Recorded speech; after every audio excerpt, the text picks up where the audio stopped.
of our weekly Tuesday cash money title tournaments. If you're already in the chat, get the hype going. A lot of really strong players today. No Hikaru Nakamura, but we will have, players like Alireza playing, Vladislav Artemyev, Alireza Firouzja, and so on. 10 rounds, 3+1 Blitz Swiss, and the show's on the road. We'll start with Alireza, going up against 8x8 chess. Black playing an early c takes d4 and bishop c5, classical French variation here. So far so good. Black plays a6 in these positions. Now white usually makes the decision of whether or not they're going to castle queenside or kingside. Now both are actually okay. Wow, knight ce2. That is not a move that a lot of folks in the chat would anticipate.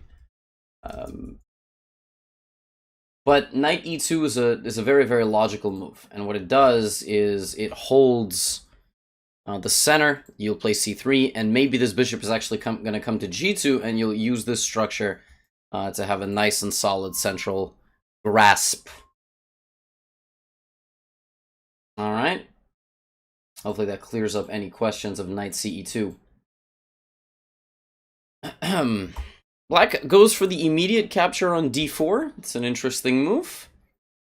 You can take with the pawn, the bishop, or the knight. Actually, all those moves look good. Every single one of them, looks reasonable. He chooses to capture with the pawn. That's a big decision. That changes the structure a lot. That's a, that's a large central mass. That phrasing could be better, but the center is completely blocked up. This knight is not going to have any access to any of the squares. It might actually have to go knight b8, knight c6. And when somebody has like such a grasp on the center, what they'll usually do is they'll be able to start a whoa. Okay, that is a move that we do not see happen often. Long castles with an open c-file, but I think Alireza correctly evaluates his king as completely safe. He's just going to go king b1 and have no problems, and we see this knight b8, knight c6 maneuver. Now the bishop can also come out. So weird.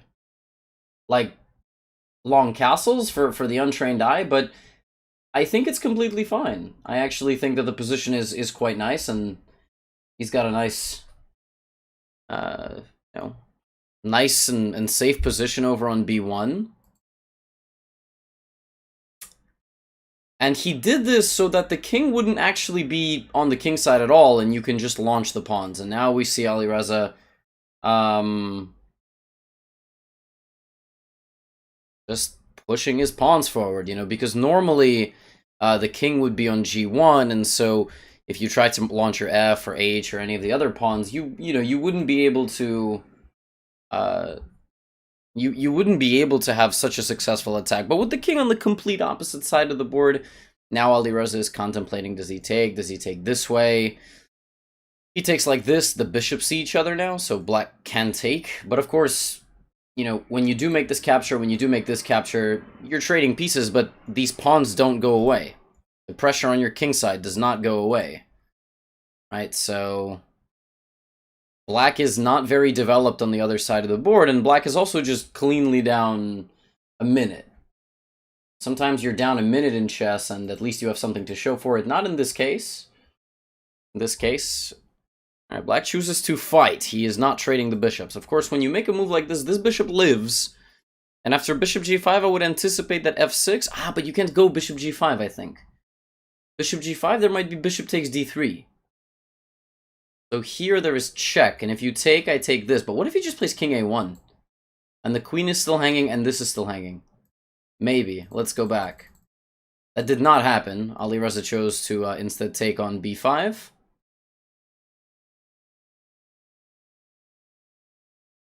Now probably bishop c4. Yeah, nice move. Utilizing the pressure on the pawn.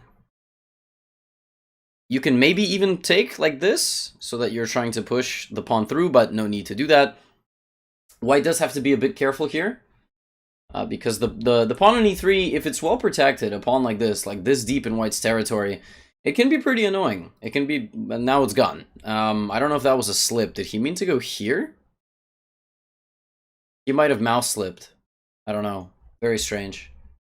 Now he's just completely lost. I mean, once this pawn goes away, white is up 2 pawns, and there is just probably nothing you can do about it.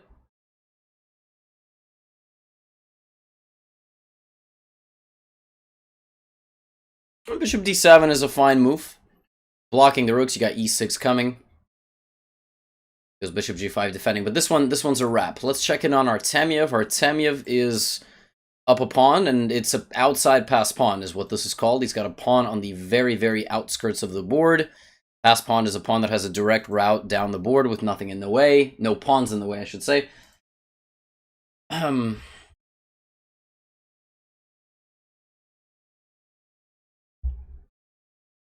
And now bishop f6 with some pressure on this pawn. Not to mention, of course, 35 seconds versus 5 seconds.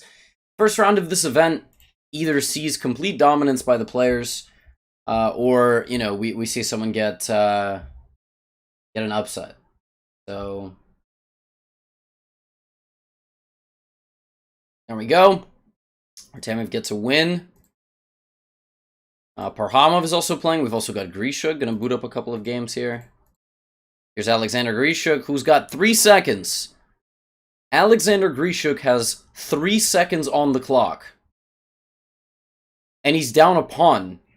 And white has offered a draw. 50 seconds versus 3. This is unreal. Do you guys think Grischuk is going to win this game? This is crazy.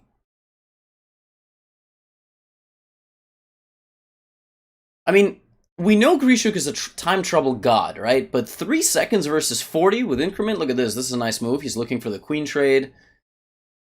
Well, he can't go here. If you try to continue, yeah, now he's trying to play queen there. All right, Grischuk doesn't let that happen. I think we're going to get queen d1. Grischuk's going to go queen e4. He's maintaining the pressure on g2. If he gets rid of the knight somehow, obviously not right now, he can't do it. Oh, are they just going to repeat? Is Grischuk just going to... Grischuk, there it is.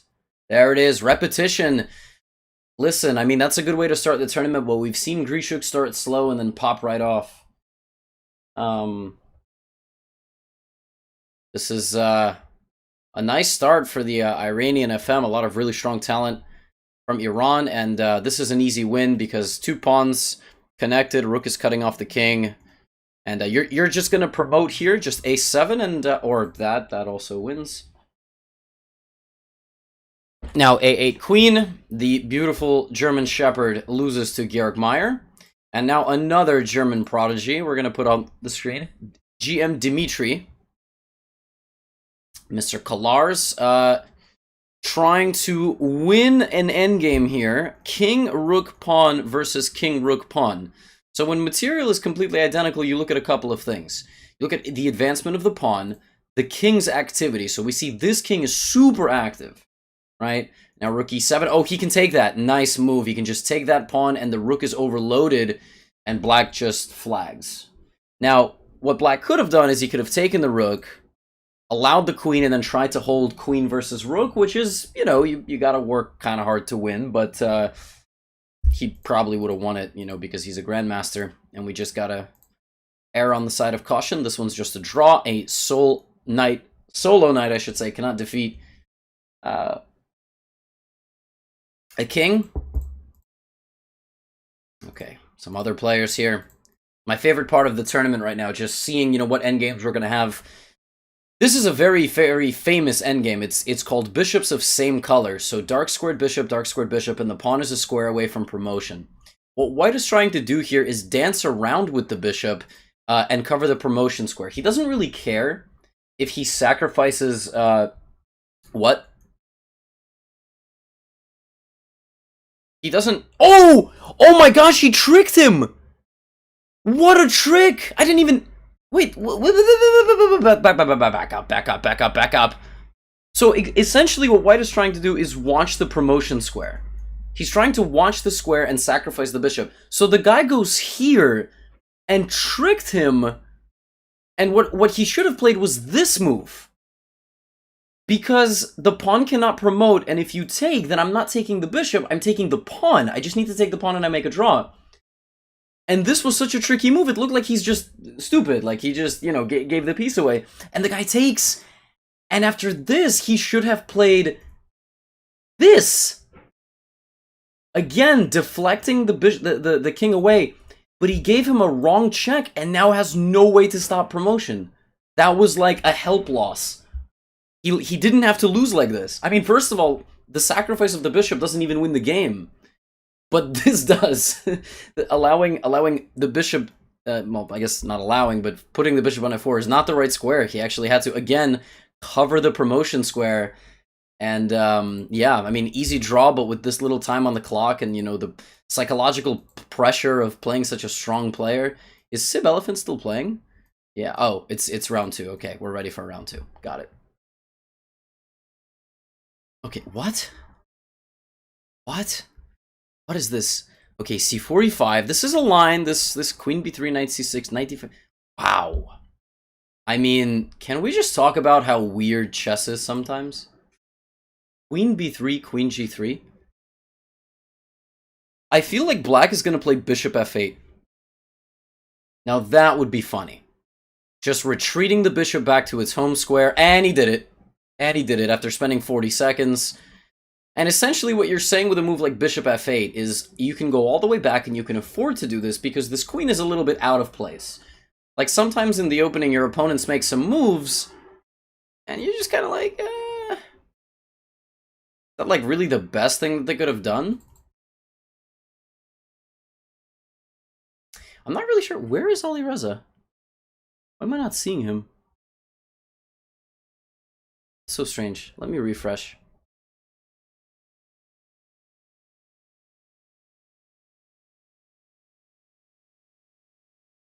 Oh.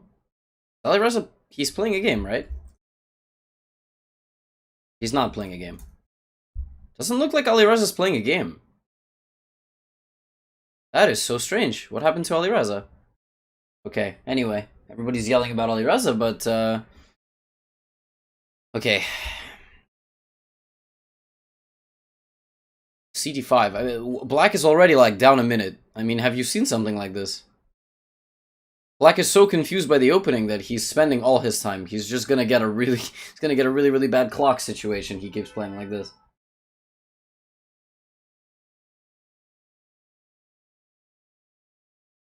Knight A5. Wow, trying to go in here and...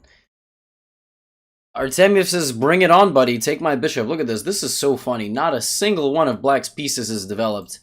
The pawn is the furthest advanced. He can't even move his bishop because queen takes g7. Okay, so he plays bishop d7. That's not really developing much. Maybe g6, bishop g7 is the way to go. I'm not sure why he's spending so much time. I guess he's just really... He really doesn't like, yeah... Knight b5. It's hard to play against a really strong title player. Manage your time well, you know, do a lot of things right on the clock. And then h4. Now h5. This was just him trying to advance and get some space. Nice move, bishop d3. Yes, you're in front of the pawn, but bishop e2 would have been a little bit more passive. From here, the bishop has beautiful board vision, like a little bit wooden shield style. For those of you in the chat that are well versed in your memes.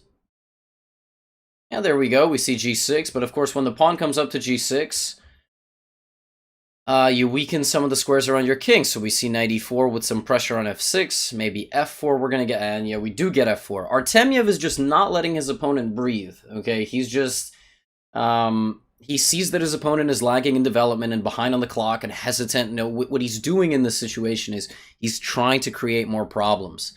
He's creating trades, opening the position. You know, kingside castle is going to threaten mate in 1. Maybe some tactical things already. You can't really move your knight because he's going to take the bishop unless you go knight f2, which defends the bishop.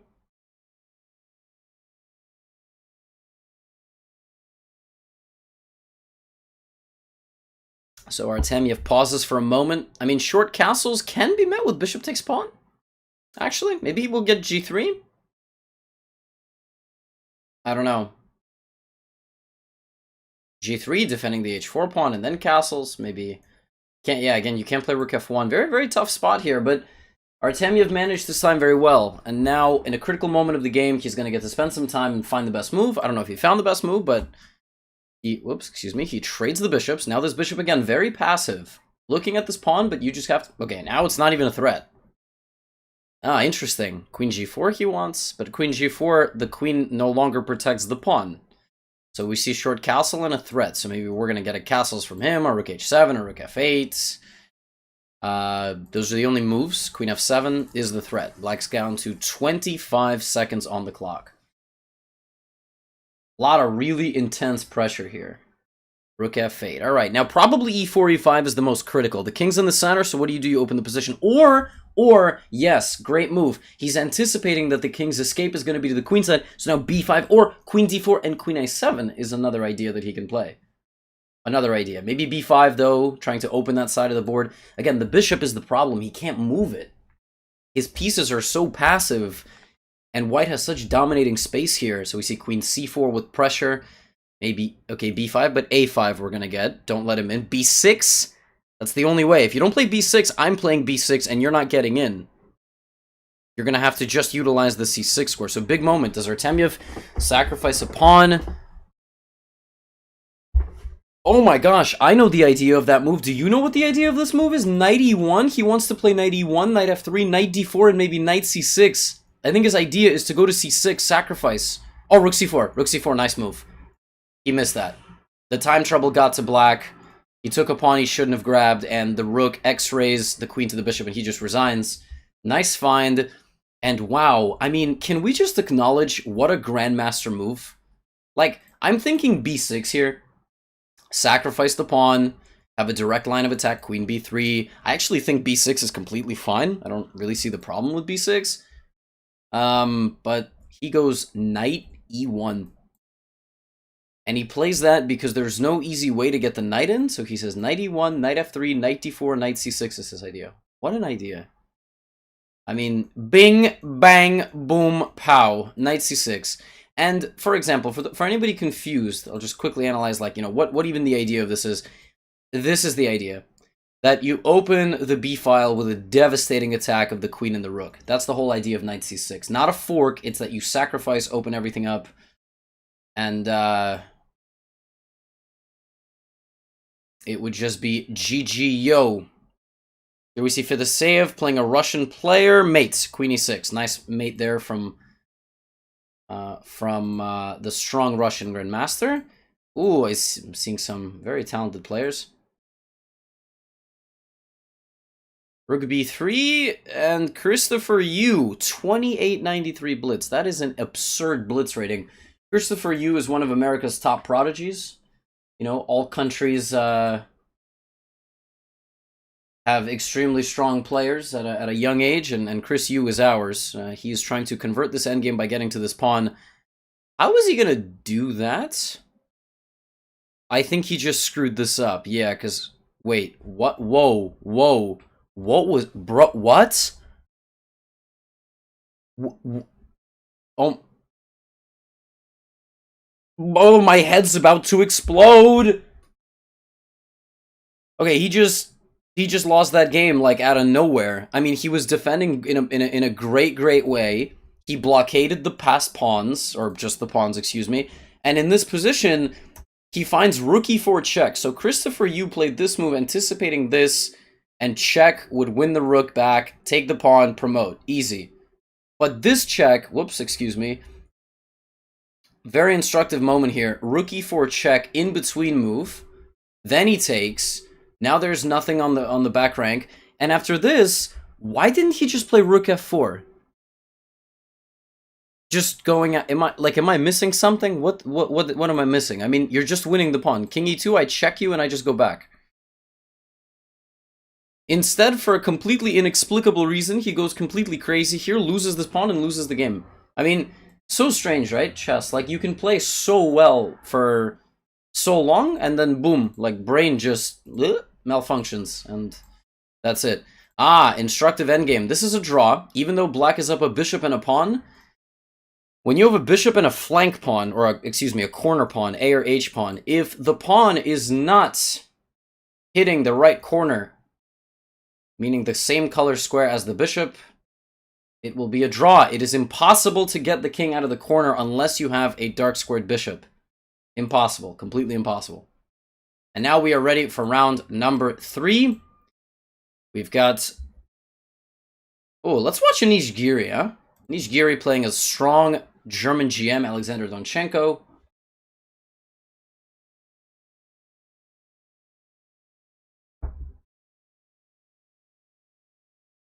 These endgames always bring fun stuff. Interesting. So a Sicilian, but white plays g3, bishop g2. So now we're going to get like a King's Indian attack style. Yep, queen e2. D3, c3, knight d2. Wow. Giri plays e6 and then e5. That's very funny.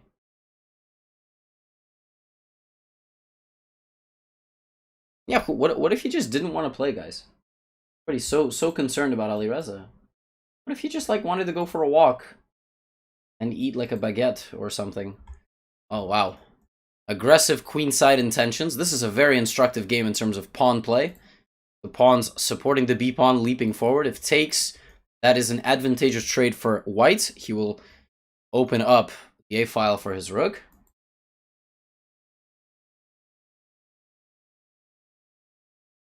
See knight d2, maybe bishop b2 we're going to get. The question is, what do you do next? Now, a normal maneuver in this structure is knight h4, with ideas to hop in and also to play f4, f5. Bishop b2 looks like it does nothing, and you're actually right, it doesn't do anything. But in the long run, maybe he's hoping to open up the position, maybe d4. Rook b8 is also a very weird move. I don't understand this move. I mean, like, if you wanted to play b5, you can just play b5? Yeah, I don't understand this move at all. Can somebody please tell me what rook b8 is? I'm not saying it's a bad move. I'm just saying I don't get it. I don't... Okay, yeah, b5. And now what? Oh, maybe a5. No, h... Okay, this is why grandmasters, like, baffle me. I mean, the guy plays rook b8, b5, and then he goes to the other side of the board to play h6. I don't know. Again, I'm not saying it's bad. I'm just saying I'm confused. That's all I'm saying. Like, bing, bang, and then boom. I mean, totally separate, you know? All right. Beginners, how do we define this position? Completely closed. It is move 15. Neither side has traded a single piece. Each side has 16 pieces. That's 32 pieces still standing on the board. That means the board is crowded. When the board is crowded, you need to look at empty squares. What space is available to you? So white plunges into here, offers a trade of knights, and says, if you take me, my pawn comes here. It's attacking your knight. I'm taking up some space. So I put pressure, I move the knight back, so the bishop joins the defense of the knight in d5. Okay. So now, again, white is trying to move this pawn into the center here, take some space. And now we see Anish with the black pieces trying to create a little bit of pressure over here. Everything is defended. If the pawn takes, the knight takes. So very instructive, maybe a4. Some a4, maybe. Maybe some a4 in the future. a4 doesn't work right now because you're just destabilizing this pawn. Right now that pawn needs support. It needs a friend. Actually, like 3 friends. It's like super well protected. So right now, crashing through on the queen side is not super logical, especially considering that there is this. And again, what is... So this move makes sense. Like, it looks like it's doing nothing, but the rook was truly not doing anything here. And here, you're anticipating the movement of the pawn. So if there's ever going to be a trade, now c4 comes, I'm assuming. Yeah, and now we see the rook is activated. Now, seems a little bit strange for Anish to play directly into his opponent's last move, right? Rook c1 wanted the file open, and now we see the file open. But when this pawn goes here, it stops guarding the d4 square. So now the knight can hop in. So a lot of you know, a lot of boxing going on here, reacting to each other's movements, ducking, going under, throwing hooks, jabs. I think he'll go here, maybe. He chooses to take with this pawn, that's fine, but now the rook is, like, very powerful. Knight can hop in, attacks the rook and the bishop. The rook's going to go here, or he's just going to sacrifice, which I don't think will happen. What's the big thought here? Ooh, fancy. Wait, what? So he disregards the attack on the rook by playing the attack on the queen. And I think if f3 attacking the bishop, he's going to go rook e7 and attack the knight. And he's going to do that because at that point, he's got 2 hanging pieces. Never mind. Now he's going to take. He's going to trade, obviously. What else can he do? Oh, can he still play rook e7? And if bishop takes, he has this? Ridiculous. Chess is so weird. Now the game is getting tactical. Very tactical. Rook e7 or takes are the only moves. Because this is hanging. So we've got danger levels. The rook is hanging, but you can attack the queen instead. Right? You don't need to guard your rook. He does go for this. Now bishop takes, we're going to get this. So he's giving away his bishop to take this knight. He thinks that this bishop is not so powerful. Even though it does have a very strong diagonal, if you just avoid those squares, is it really doing much of anything? Right? So, fun game. This is a very, very exciting game of chess. I would love it for, I think he would love it too if his knight could get in. It can't, so maybe d5. Trying to go for this trade. Whoa, whoa, whoa. Ah, you can't take. Back rank problems. So maybe king h7. I don't understand this move, but okay. Maybe he wants to... What? Oh! He freed up the square for his bishop to play a bishop move, attacking the rook. I don't know. I'm kind of preferring White's position just with all this active piece play. It does seem like White's pieces are more active, and he has a bit more of a target here on d6. But wow, that is a nice move. Look at that, maximizing. Oh my goodness, this is a beautiful game of diagonals here. Look at the diagonal pressure by White. Knight c6. White is dismantling Anish here. I mean, all his pieces are taking part in the game. I think Anish literally has to go back and forth. And you're always looking for moves like rook f7. Knight d8! Can you play knight d8? Oh my gosh, I think there might have been knight d8 there. I'll explain in a moment. I'll explain my idea. Wow. And yeah, and he just breaks through on the queen side. He now has a pass pawn. It's completely winning position. Just absolutely dismantling. 2 queens. And you cannot take because queen f7. Beautiful game. Anish looking to create some desperate counterplay, but now rook c8. And if here, knight d7 and... Oh, and then rook e8. Rook takes it. Yeah, wow. Wow, rook f8 is possible. Knight e5. Trying to get in with the queen. Queen trade. But no, just takes and bishop e6. Oh, but maybe there's like some e2. Maybe there might be tricks with the passed pawns. I don't know. Whoa, rook b. Oh, everything's covered. Bishop c1 defends, but you're not gonna get in here. Wow, what a game. Okay, and he resigns. Now, White did win that game, but I just want to quickly check something. Right here. Nope. Back up a little bit. I saw something really interesting. So, I mean, of course, White played great. He used we call this a queenside majority, 2-on-1, sacrificed the pawn and broke through. I thought here that maybe there was knight d8. And I'll tell you my idea. I don't think it works. No. Actually, it might work. So I'm attacking this, right? And my idea is that, if you take it, I go here. Now, hear me out. Now, if the queen moves, I just move the rook with discovered check and I crush you. So you need to take, and then I hop in here with my bishop. But I think this doesn't work, because what you'll do is you'll go here, give away your queen, and you'll have 3 pieces. But for a moment, it looked cool. Just sacrifice everybody and then break through, but black can hold. Don't sacrifice all of your pieces. But what he did was brilliant. My idea is flashy, but it's overkill. And it's just kind of a good lesson in, not getting carried away when you're completely winning. Just be precise, maximize the pressure. And boy, that was a beautiful game. That was an absolutely beautiful game. Just got to give credit where it's due. Fantastic game from from Anish Giri. Word in the chat that there was a blunder in that game? What are you guys talking about? Toward the end, there was some sort of blunder? Who blundered a rook? I don't... Rook e7.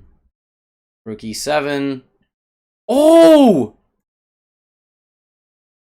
Oh my gosh, he just hung a rook!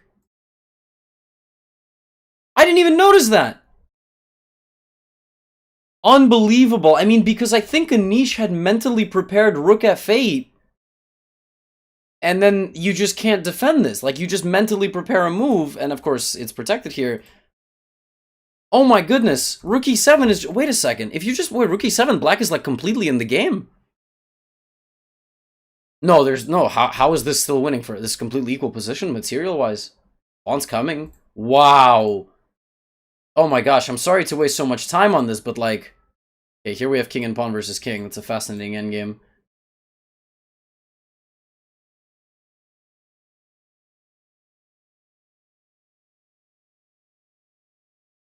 And I think this is a theoretical draw. So this position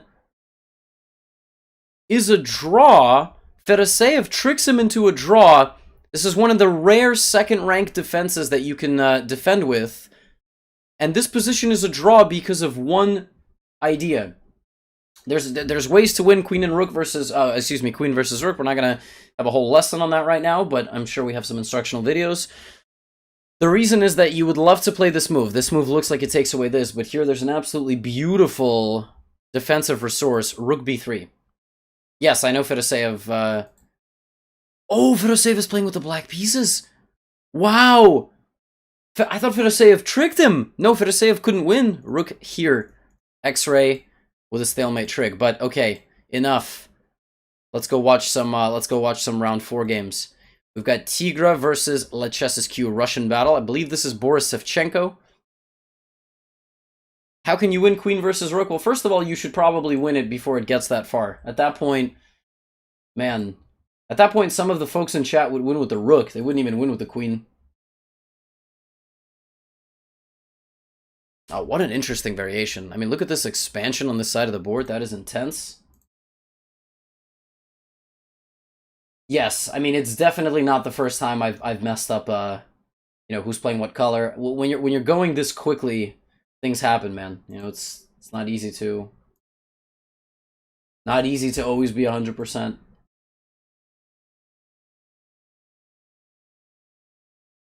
Okay, are we gonna get long castles or short castles? Are we not gonna get castles from Boris Sevchenko? I think he has to castle.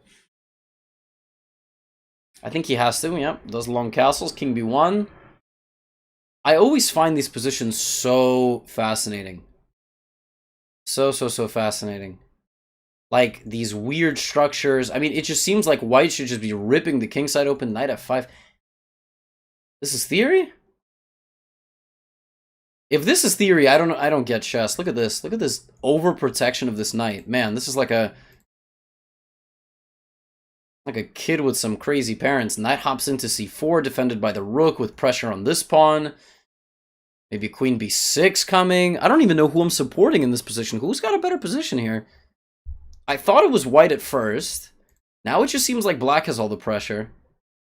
Knight c5? I mean, oh, knight c5 hangs a piece. Don't play knight c5.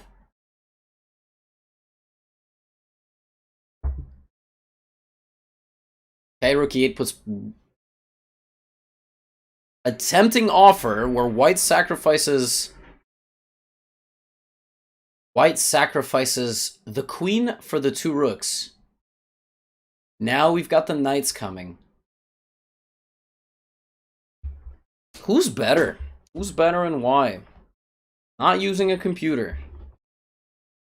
I don't know. I want to say black is a bit better. I feel like whenever, you know, the rooks versus the queen don't make such a strong impression when there's no obvious targets. And right now, there are no obvious targets. Black is disallowing the rook from coming to e7. And now a5.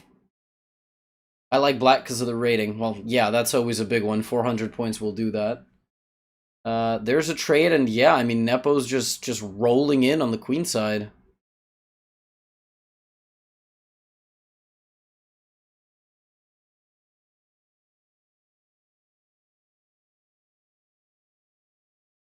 a4 now.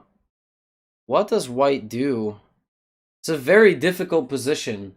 It's very rare in chess. You've got so many pieces, but you can't attack a damn thing, and it also looks like Like, how do you even defend? How do you even defend? I don't understand.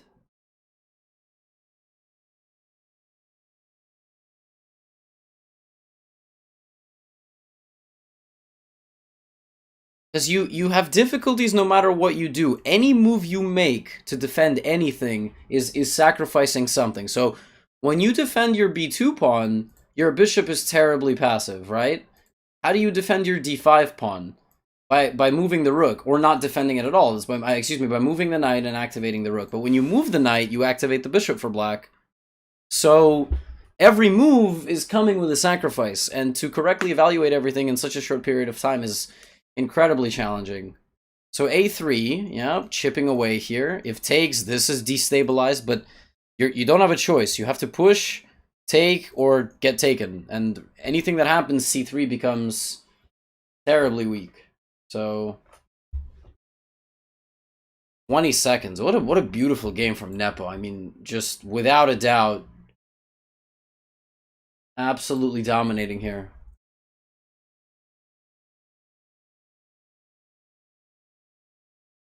Knight b3, somebody said knight b3. Knight b3 is fine, but I mean, just because you attack the queen for one move doesn't mean it's the best move. As I said, you know, you move the knight away, but this bishop is activated, plus I'll throw in a check, and then I'll just move my queen away. So, yeah, there we go. We see a3, destabilizing this. Maybe knight e3 to get the bishop, you know, just to take it. Or knight b4. Isn't knight b4 just crushing? Knight b4 looks like it just wins, because, yeah, you can't take. Rook d2, and he's going to go bishop takes. Takes, king b1. Does he have an auto win? Does he have an auto win? The big question. You cannot play knight a2. Maybe he doesn't. Maybe he actually shouldn't have gone for this. Somehow it looks like there's some weird fortress defense. Black did not leave the queen hanging. No, he did that did not. That's not. Black's queen was never hanging ever. No. That would have been seen. So this was a big decision by Nepo. I mean, I think what he's doing now is he's just making this an endgame. Wait, rook d4 is a fork.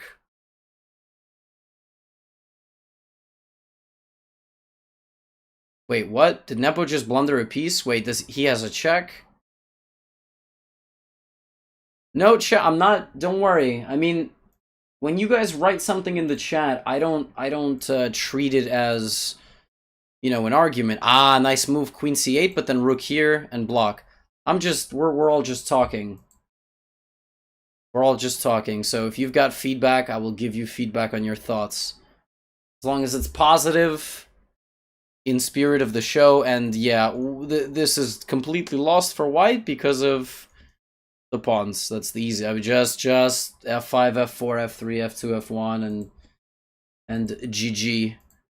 He's doing his best. He has to play fast, but he's, yeah, I mean, well, probably just taken. f4, f3, some moves. Queen c4. I liked queen c4 there, and if takes, then queen b3.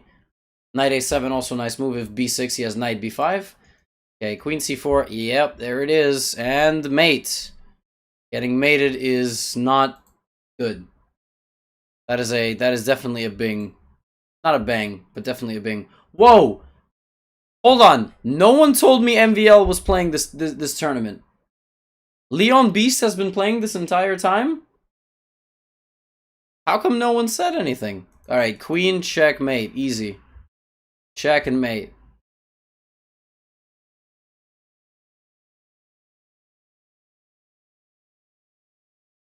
Clunessa versus Sankalp Gupta. Rook and bishop endgame, both sides with passers, except one passer can't move. We're gonna walk the king over here. See, Twitch user Bolby Parav saying Daniel King would say that is less than ideal. I don't know. Definitely not a great situation here. Oh, here we got a game. Penguin GM himself. Oh, we also have Chess Queen. That's Alexandra Kostyniuk.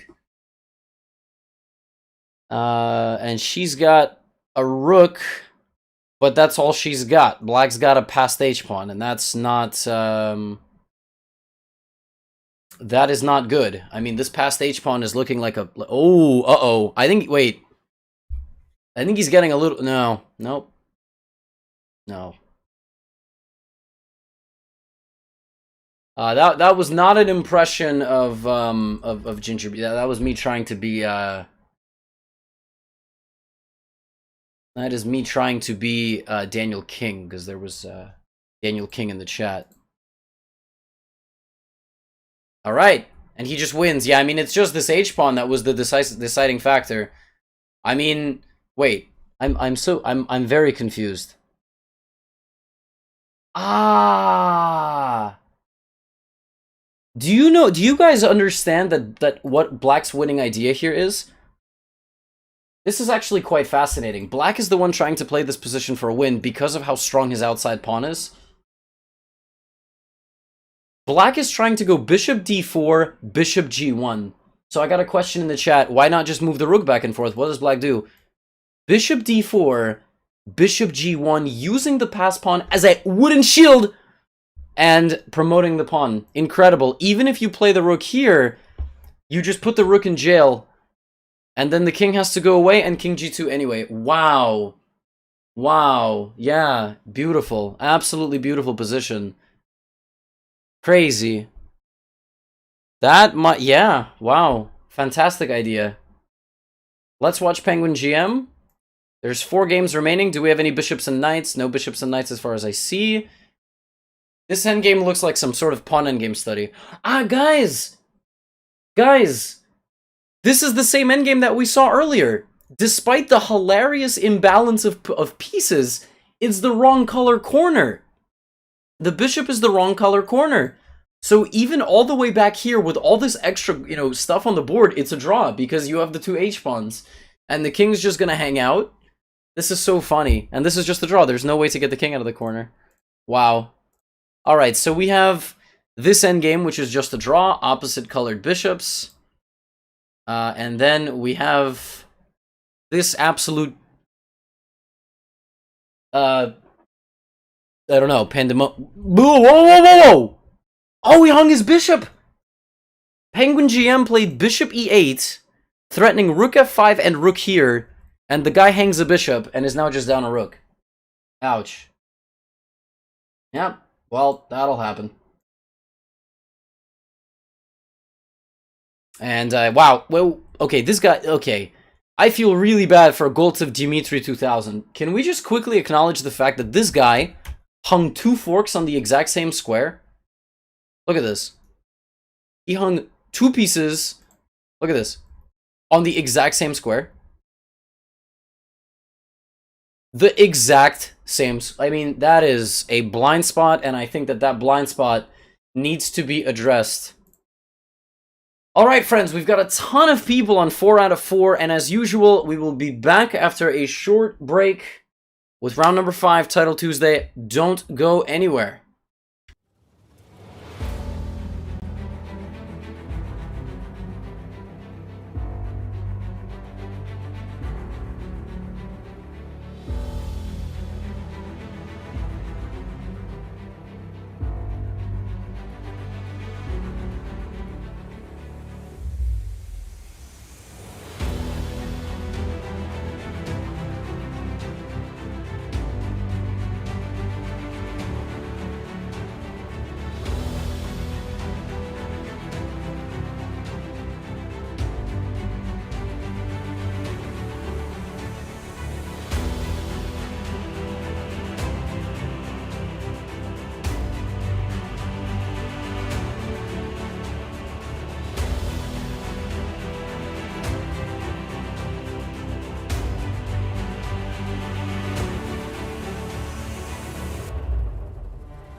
All right, and we return. Thanks so much for your patience, and thank you to Ben Feingold for the big raid of nearly 400 chess fans.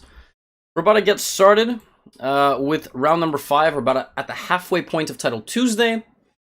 I had a snack and I'm nearly choking to death here behind the scenes, but you guys don't need to know that. And this round, players like Maxim Vachilegrov, Dmitry Palars, Ian Nepomniachtchi, Sichev Clementi, and my best friend, International Master Alexander Ostrovsky, have 4 out of 4. I am so excited to feature these games. We're off. And we're off. Let's see. If Man Bonovich is playing somebody really strong, I'll feature the game. Okay, he's playing Svein Rasmus. I mean, he's really good, but he's not, you know, Artemyev or somebody we haven't looked at. Let's watch. Oh, we've watched. Who is 124 Chess? Who is the what? Who is this? Man, the amount of Russian grandmasters on Chess.com who have names in Cyrillic is so funny. Like if you go like look at their names in Cyrillic, there's a guy named Dmitry. I've never heard of this grandmaster in my life. This always happens weekly basis. I'm like, who is that guy?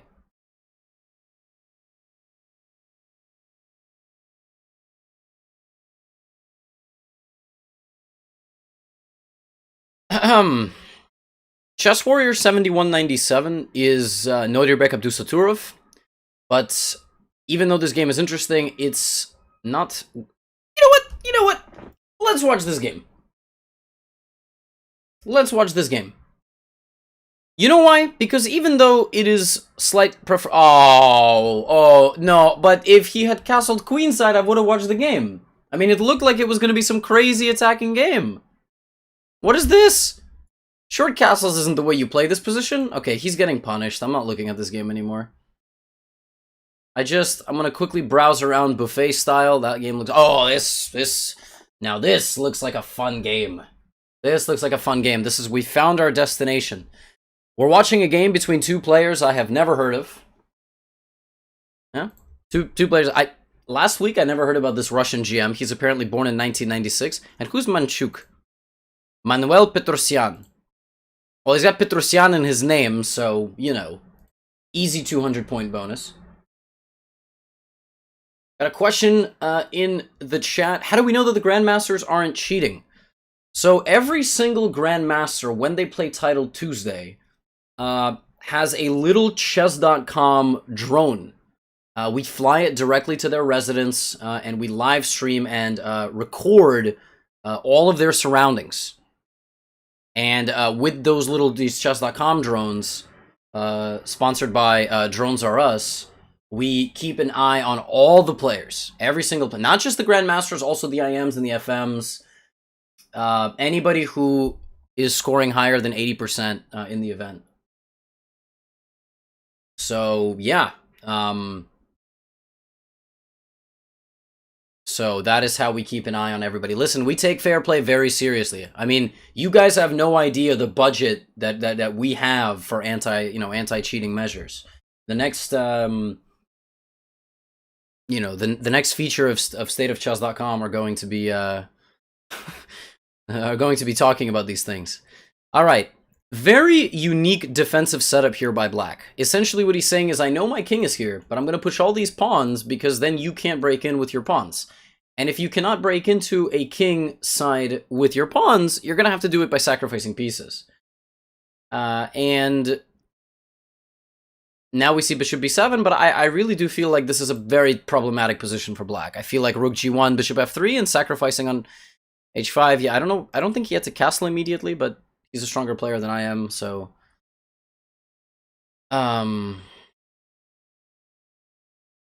Rook here, taking something on h5.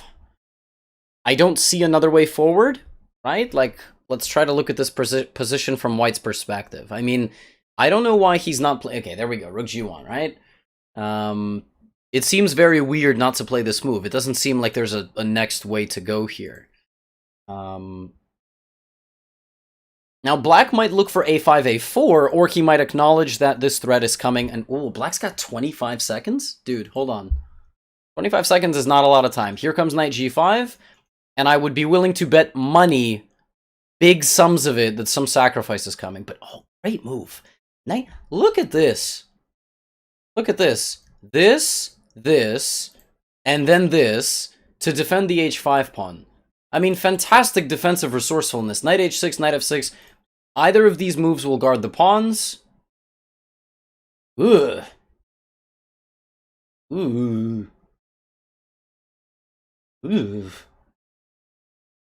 And now white is taking some time.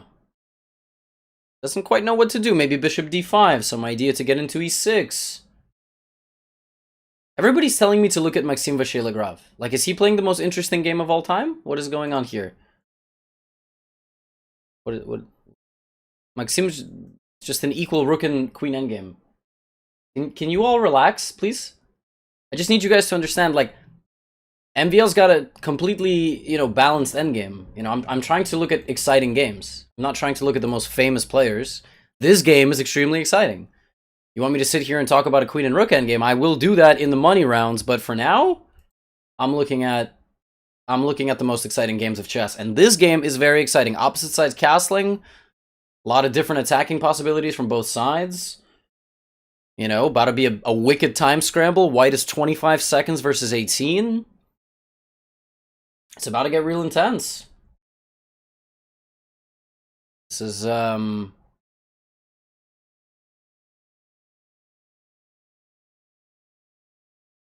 oof. If MVL gets a, you know, a crazy Najdorf, and then we will definitely feature his game. But for now, we are going to watch the most exciting games of chess. Takes.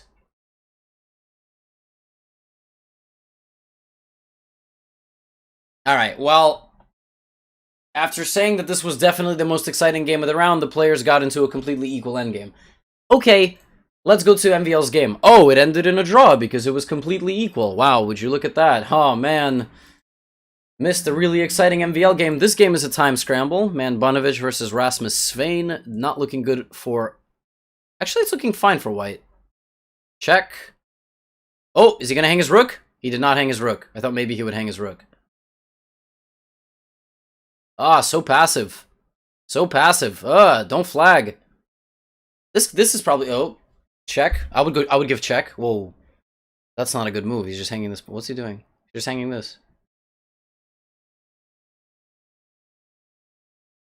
He hung a pawn. Yeah. Oh, but he... Whoa, rook b4. He had rook b4 there.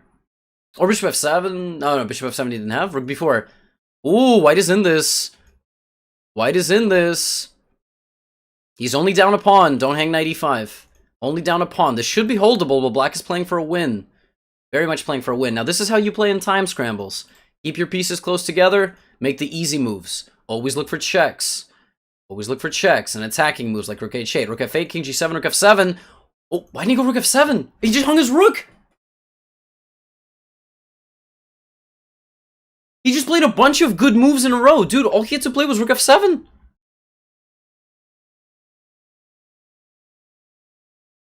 Just rook f7 and, like, the king goes back and... Wait, no, but seriously, what do you play after this? Rook f7 completely paralyzes him. Wait, this is actually unbelievable. The move rook f7... completely... Oh, maybe... What was he expecting? King g5? Ah! He was expecting king g5. Ah, that makes sense. That's why he played bishop d1. He was expecting bishop d... Ah, or actually, bishop d1 still hung material. Bishop d1 still hung the bishop, though. Okay. That's pretty funny. Yikes. No, but time trouble gets everybody. Okay, here's another time trouble. White is up a pawn, but Artemyev is going to win the g-pawn and have a pass pawn himself. But two passed pawns looks really good. Looks really good for white. Looks quite nice.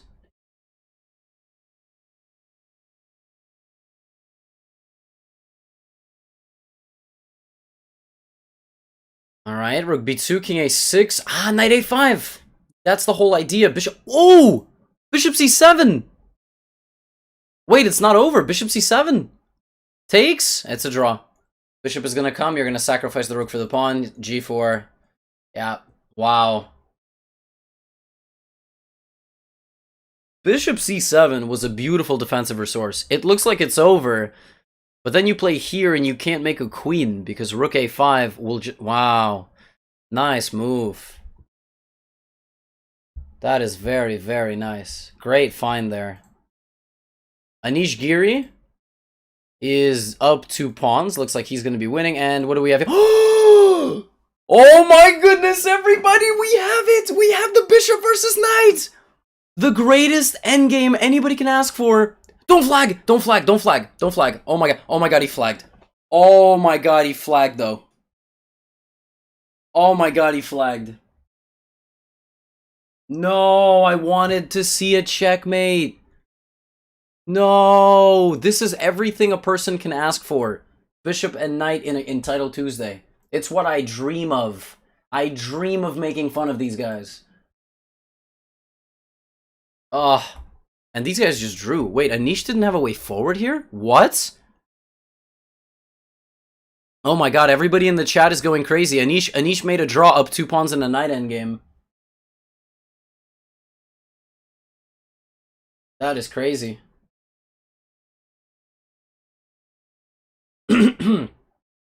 Okay, let's watch Mr. Tiger в шляпе. This is,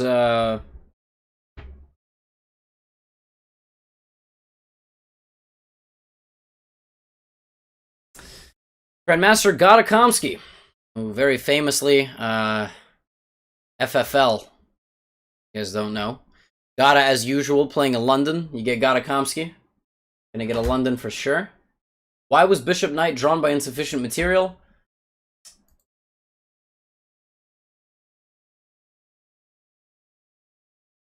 Yeah. So the guy with the bishop and the knight lost on time.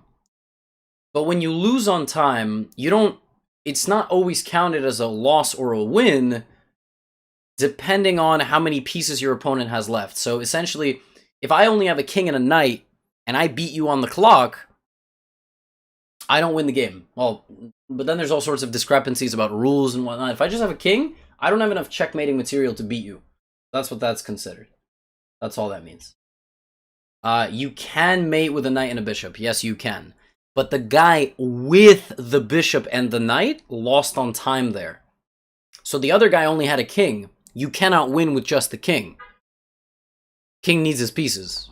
You know, a little microcosm of like politics in general, but you know that the leader needs the support of everybody else. But yeah. I do look like Daniel Radcliffe. That is why on my channel I have a Harry Potter emote with a magic wand. Now, what is Gada gonna do here? Gada's gotta trade some pawns. Each side with 8 pawns. Gada's gotta make some trades. Put some pressure on e6. How's he gonna do this?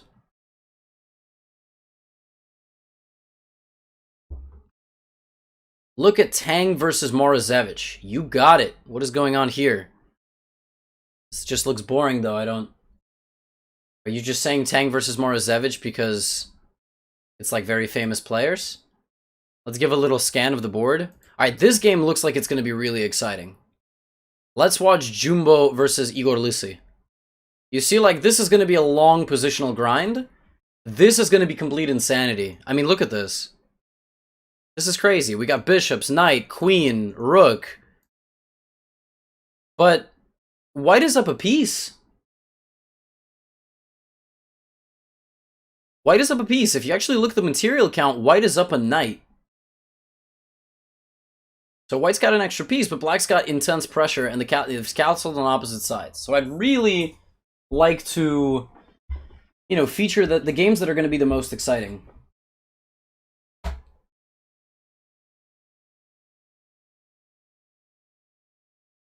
Now we see rook d8, trying to keep the tension. If the bishop on d4 takes either of the pieces...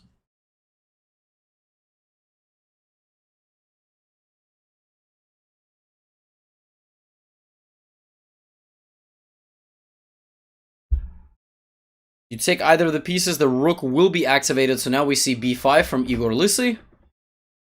I love Igor's last name because Lisi in Russian means bald. So I don't know if that's how you pronounce his last name, but his last name means bald, which makes me laugh because I'm immature. Now we see b4. What does IM stands for? Intergalactic. I don't know. What's a funny word that starts with M? Oh, sorry. Wait. I have to give a serious answer. There was a gentleman in another chat that got very upset when I said a sarcastic thing. IM stands for International Master, and it's the second highest international title. So, Grandmaster is the highest title. To become an international master or a grandmaster in chess, you need to get a rating, certain rating, and then you also need to have 3 tournament performances at a certain level. Those things are called norms, and once you hit all of that requirement and you submit a payment to the International Chess Federation, because why else? You gotta pay them money. All right. So Black sacrificed a knight and got nothing. He created like a really aggressive attack, and then all his pieces got traded, and he just resigned. And that was it. So that excitement was short-lived. We see Rook and Bishop Endgame. Okay, this is heating up. Let's watch the Gatakomsky game.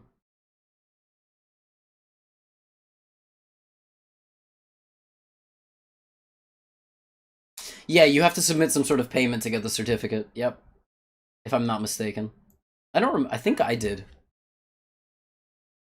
Yeah, so it's not just like you do it and then they send you... Yeah, you gotta... Yeah. That's actually why some people don't even get some of the titles.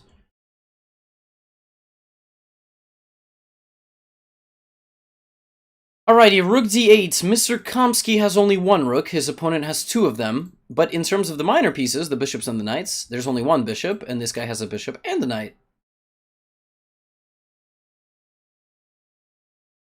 But he's saying Fedoseev's game is also exciting.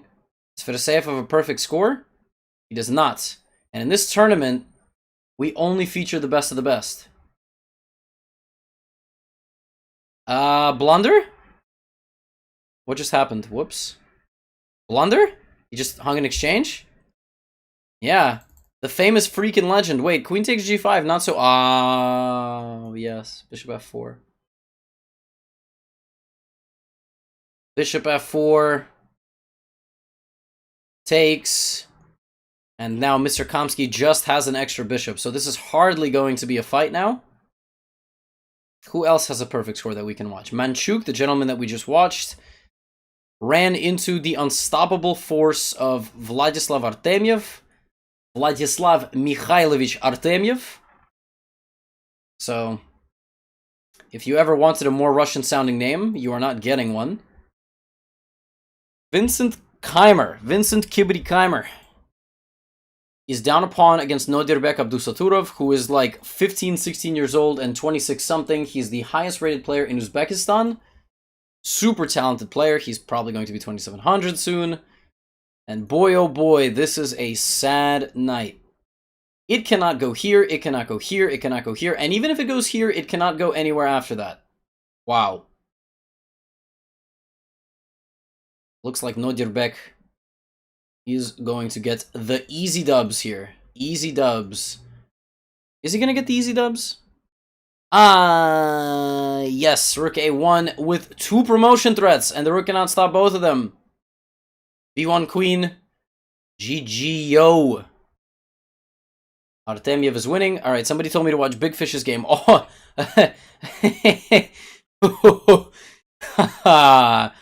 Yeah, maybe I should have watched this game. What a move! G4, and the king is mated, and if you take on Passant, knight G3, oh my goodness. Oh my goodness. Whoa. Big Fish has bishop knight, but bishop knight also for opponent, and opponent has rook. Wow, Fedoseev is going to lose the game.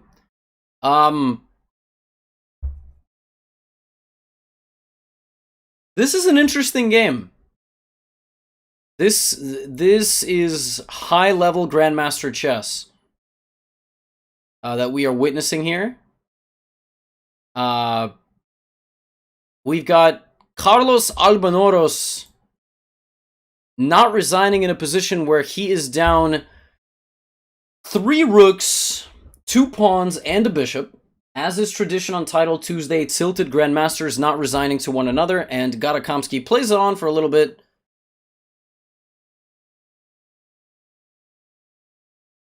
$20 points of material. I would have really liked it if he had promoted to 5 rooks, but this is also fine. We'll take it.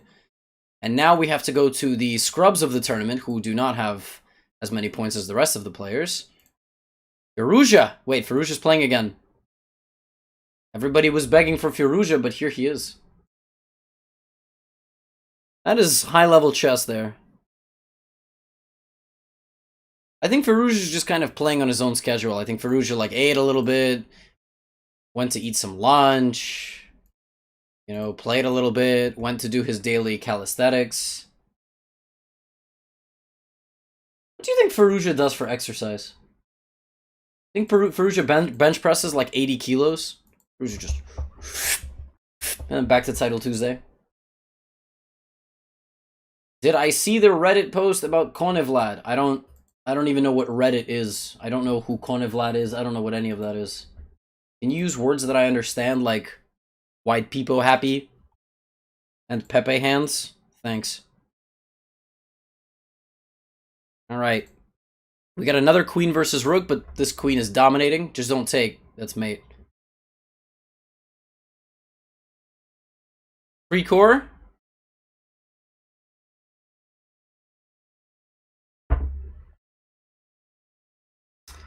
H4 is coming. These pawns are very immobile. Uh-oh. Black is playing for a win. Oh my goodness. Krieger is so... Oh my gosh. Krieger is so struggling. How does Krieger have 1.5 points? Hog you? No, dude. I'm, come on. I'm like a sophomore. This is the final game remaining. I cannot believe we are watching Krieger to this degree struggling. This is wild. I mean, Krieger is such a strong player. Yeah. But such is the nature of this tournament, you know? They call it Tilted Tuesday for a reason. Do you think we will see a victory here for one of the players?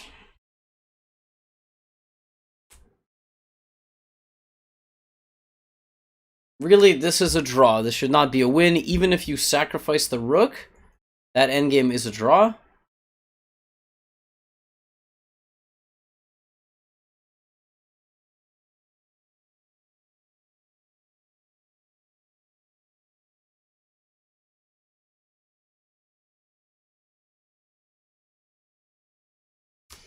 I will take a brief moment to gather my thoughts before round 7 gets underway.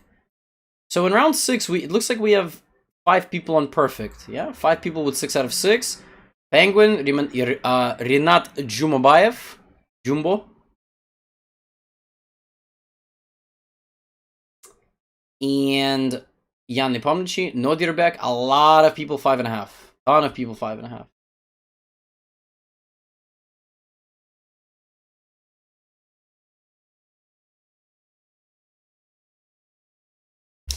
Anybody want to take a nap? We've got this beautiful rook and bishop versus pawn endgame yet.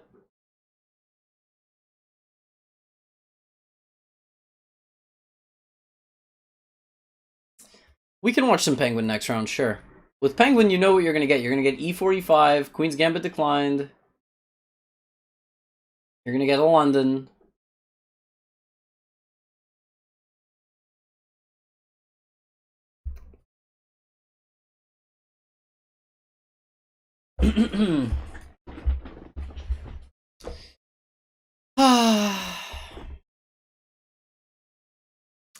This is not that this is not incredibly interesting, but does anybody have any questions?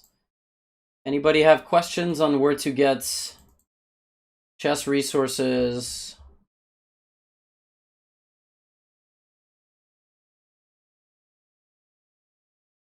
Anything. Hit me with your chess questions while we wait.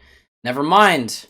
There will be no waiting, and we are going to watch Ian Nepomniactchi versus Andrew Tang. Whenever we have games that go on for super long time, we just... not much you can do, you know. All right, we got a London. Oh, we got a London here as well. And here we have e4, e5. Penguin is playing g6. He's playing g6 style.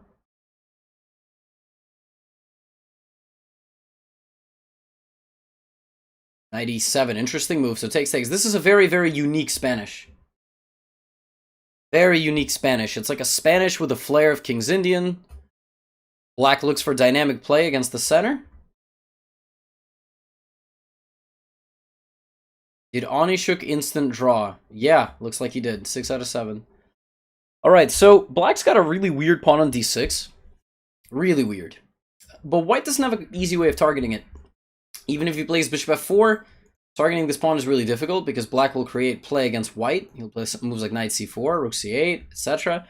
How do you choose which side to castle? Man, I mean, it depends on the opening. It depends on if you want to attack your opponent and if your opponent already castled. Depends on a lot of different things. I mean, you also can just play short castles most of the time. Like, most games have short castle. Penguin GM does have me as his emote. His flair, I should say. So, Penguin... that is me, right there. That is Harry. That is GChess HP. If you have that emote, you can show the chat your beautiful emote. And if you'd like to get that emote... No, I can't plug myself. But I can do this. I think I can plug myself. I can plug my Twitch channel. Guys, follow me on Twitch if you're enjoying the commentary. Okay. Who do you root for in this game? I don't know. Do you root for the guy that's number 5 in the world, number 4 in the world? Do you root for Andrew Tang, who's probably got the fastest mouse in the entire world? What does Andrew do here? Rook c8. Does he play g5 and get this bishop out of the way? I don't know. What do we do? You root for Andrew Tang? I mean, Poker Bras. Big facts. What if Chess Bra and Poker Bras merged? Don't want to give anybody any big ideas, but, you know. He has played g5. He has committed to a very aggressive move. Now queen b6 attacks the knight. The knight's probably got to go. You have no way to defend it unless you play knight e2.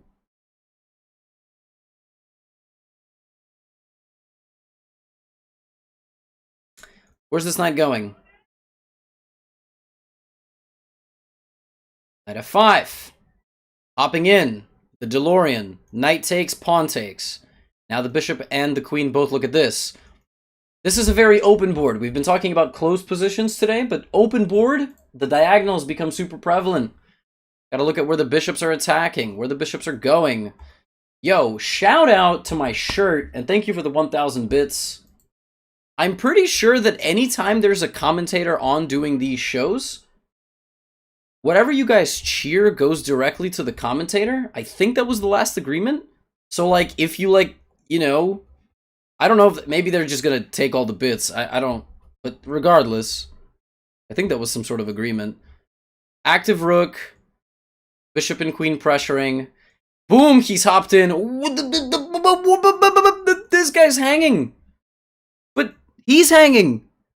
Wait, did Nepo just give him... Nepo is all in. This is crazy.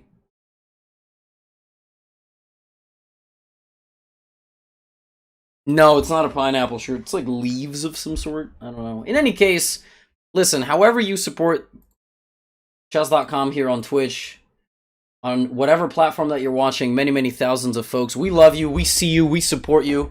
Even the ones that say things like, you are an absolutely horrible commentator, and I wish that I could do violent things to you, we love you also, you know? All attention is good attention. So, thank you for even being here and dedicating several hours of your day. Thank you. Penguin GM is very good at one thing. He's very good at getting into time trouble in Blitz. Very, very good at it. What did I just click a square by accident? There we go. Sorry.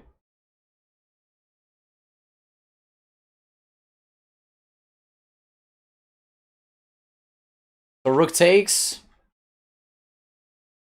D4. Penguin is beating Ian Nepomniachtchi. This is crazy. Wait a second. I mean, I think he's just, wait, oh, there's the bishop c6. You know, pinning is not gonna, wait, bishop c6? Is he gonna take? Oh, sorry, I didn't mean to click. Ah, nah, he's gonna move and attack the bishop. All right, Penguin's got 13 seconds. Mr. Nepomniachtchi has 100 seconds. That's a minute, which is 60 seconds, plus 40 seconds, which is 40 seconds, so 60 plus 40 is 100. Quick math. See, on this channel, you get chess, and you get math. It's a good day. We all get to learn. Maybe he's going to use his pawn. Now, the big thing that helps Andrew Tang in his position is he can play d3, d2. The knight is defending the promotion square. Wait, is he just winning? Whoa, whoa, whoa, whoa, whoa, whoa, whoa, whoa. Bishop c3? I don't understand. Bishop f8, king h7, or king f6? No, but then bishop e7, king g7. So maybe king h7. Is he winning? I think Penguin is beating Ian Nepomniachtchi with the black pieces. Unbelievable stuff. How does he get the pawn to d2? Does he just play rook c2, d2? Is that the easiest? What is b4? Okay, he just didn't want to get taken. He wants to play rook a3 maybe, attack the bishop and win this pawn. Why didn't he just play rook c2 and d2? Was there bishop e2 at the end? There it is. There's the forquito. Check. King g6. You cannot take. But king g6, maybe bishop b7, bishop b4. Oh, bishop f5. h5, getting a square for the king. The king is safe, but maybe a rook d8. Is Penguin getting mated? Penguin got mated. Oh my goodness. Blundering a checkmate net. Rook d8 with just an unstoppable checkmate. That is such a bummer.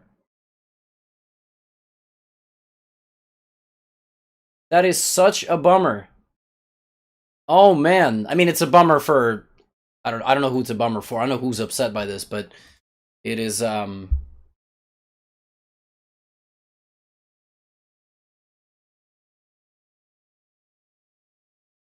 oh, rough. He looked like he had a very, very nice position. All right, I see a ton of spam in chat saying, well, YouTube, of course, saying, Levy, you missed the King's Gambit.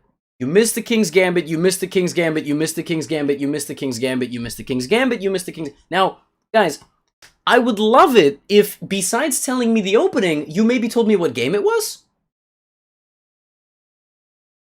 You would just maybe tell me the game so I could go see the game, because I don't have an openings detector. So I would love to go look at a game that was a King's Gambit, but no one's telling me what game it was. So, I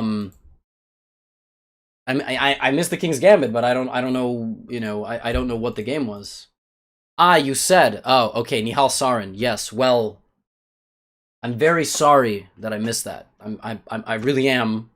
I was trying to focus on the game that was for first place. I'm truly apologetic. I can't feature two games at the same time. I only have one board, so we can go briefly check that game. All right, this was a King's Gambit, which began with the moves knight c3, knight f6. Chat by popular demand has forced me... What? You said Nihal Sarin, King's Gambit? This is not a King's Gambit. Okay, I'm not listening to the YouTube people anymore. No, they don't know their openings. I mean, this is, come on. Come on, guys. Like, that's Queen's Pawn. I mean, you're confused. This is not fair. Like, this is why I'm listening to my Twitch crowd. Because they know their openings, they're sharp. They don't tell me to go look at a game that happened in round 5.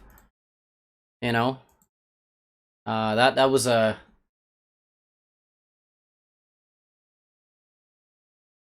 We got to know our openings.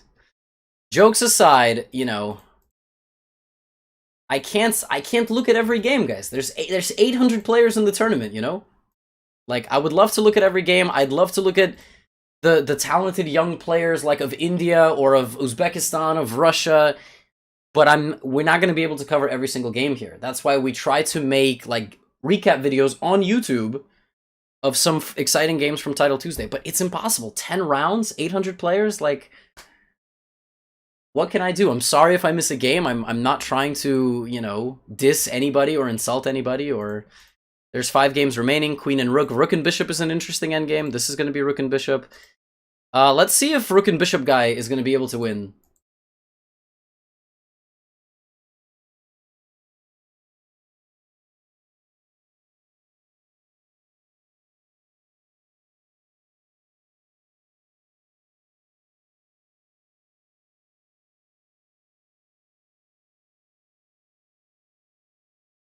So check here. The way you try to win this position is you force the king to go over here. And once you get complete coverage on the final rank, there's a geometric sequence where the bishop controls the exit squares, so where the king can try to escape. But it's really hard to do this, especially in time trouble. In many ways, it's easier to defend in time trouble, because you just move around. Oh my gosh, this is actually getting very uncomfortable. This is very uncomfortable. He's gonna be forced to the last... Yeah, okay. Oh, no, this is not winning because of this. He's actually playing this very well. I need to give him a lot of credit. Wait, excuse me? What's going on? My screen is... Okay, there we go. It's updated now.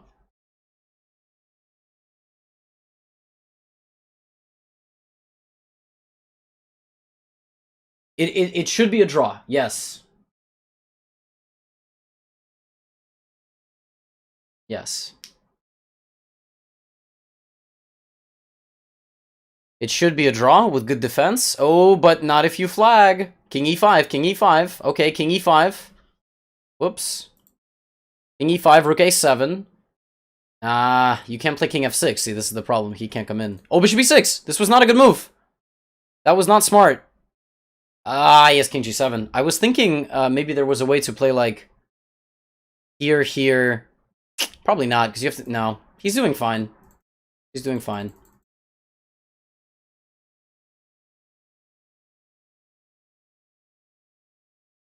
He's doing okay. Looks like he'll be fine. I think they've had this position already before. Listen, the best way to win Rook and Bishop versus Rook is to avoid getting it and to win earlier in the game. That's probably the best way to win Rook and Bishop versus Rook.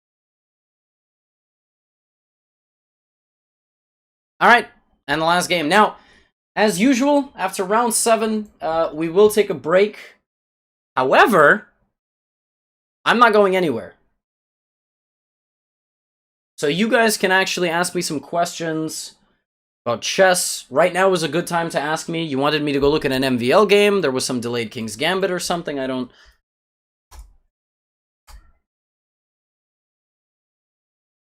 Let's take a look. Maybe this game was correct.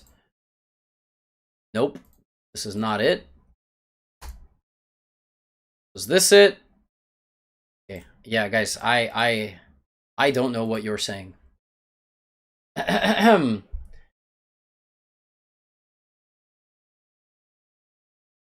Okay. How much do I study openings? A lot, honestly. A lot.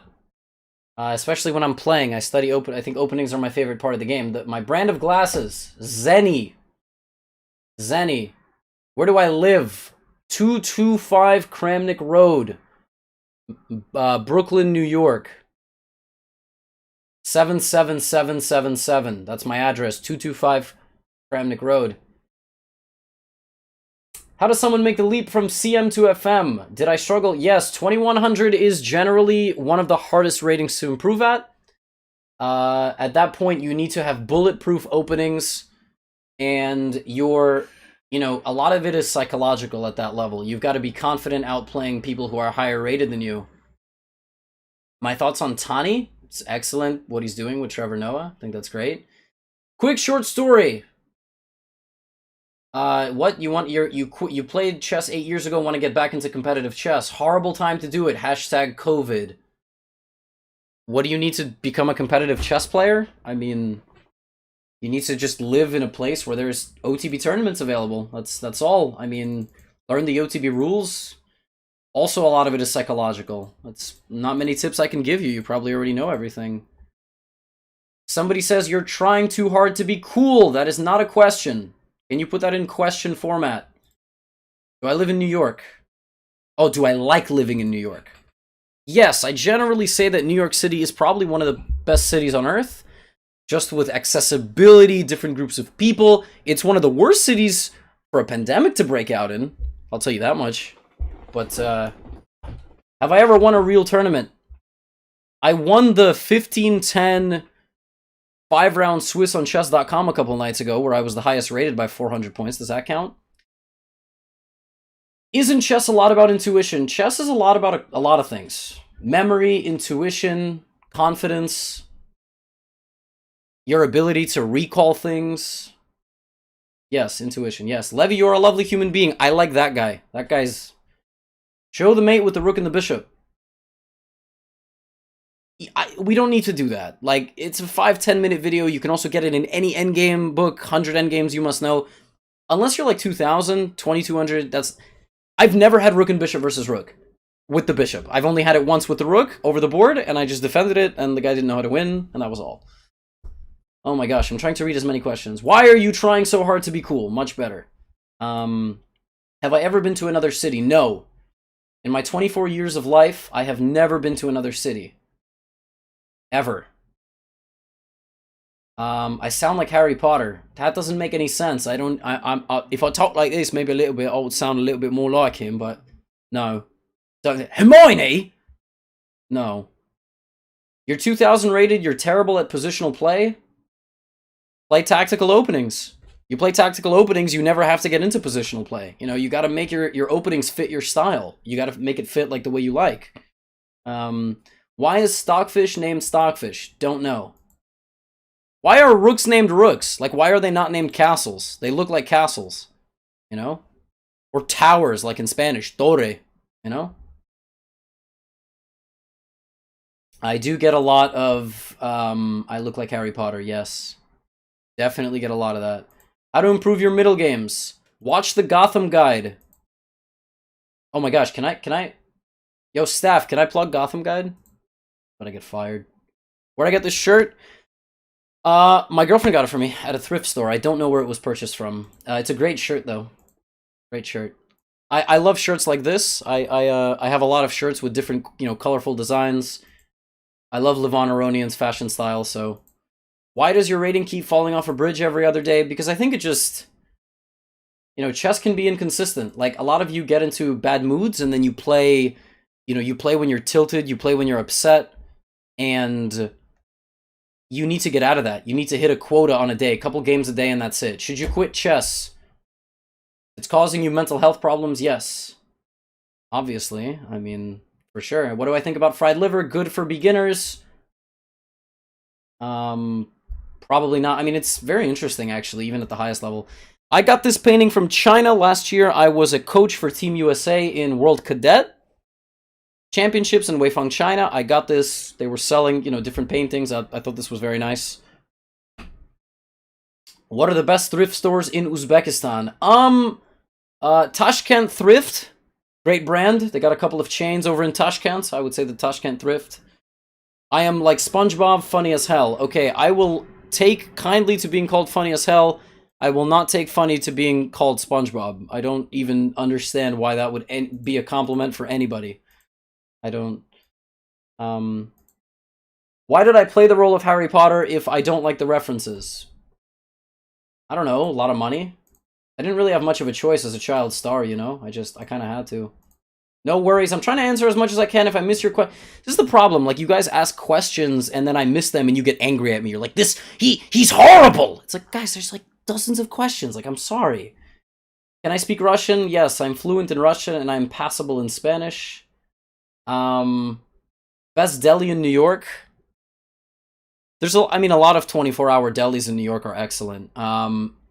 Seaport Deli in Financial District was probably one of my favorite. They make delicious food. Which current player do I like watching the most? Hikaru, probably. I think that's extremely fun. Should you get the Karsten Mueller Encyclopedia or Dvoretsky's Endgame Manual? Okay, games are going. Last question I'll answer. Oh, that is a difficult one. That is I mean, honestly, the Endgame book that helped me the most was 100 Endgames You Must Know. Jesus de la Villa.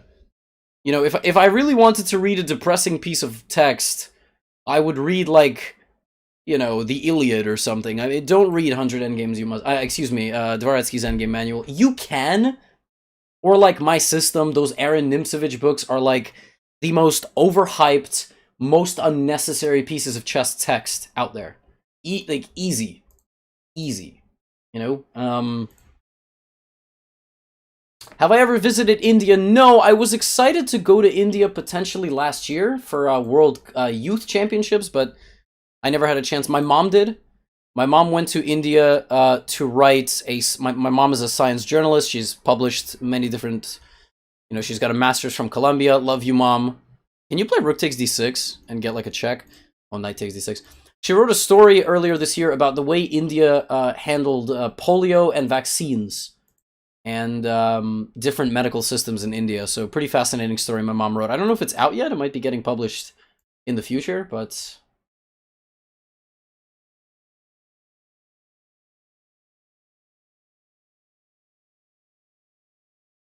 yeah, my mom is incredibly talented. What's my favorite opening? Probably e4. Right now I've been just doing a lot of e4. I made an openings course on it, and I'm loving my e4 stuff. I mean, with e4, I think I'm winning close to 80% of my games online in Blitz and Bullet against really, really strong players. I'm just having a tremendous amount of fun playing those variations. Very tactical, very aggressive. I like c4 a lot also. I think one of my favorite openings is the 4 Knights English. This is not really one of my favorite openings. This is a fascinating position, though. Ian Nepomniachtchi with the white pieces has 7 pawns versus 4, and he's down a bishop. He's down a bishop. My favorite chess personality...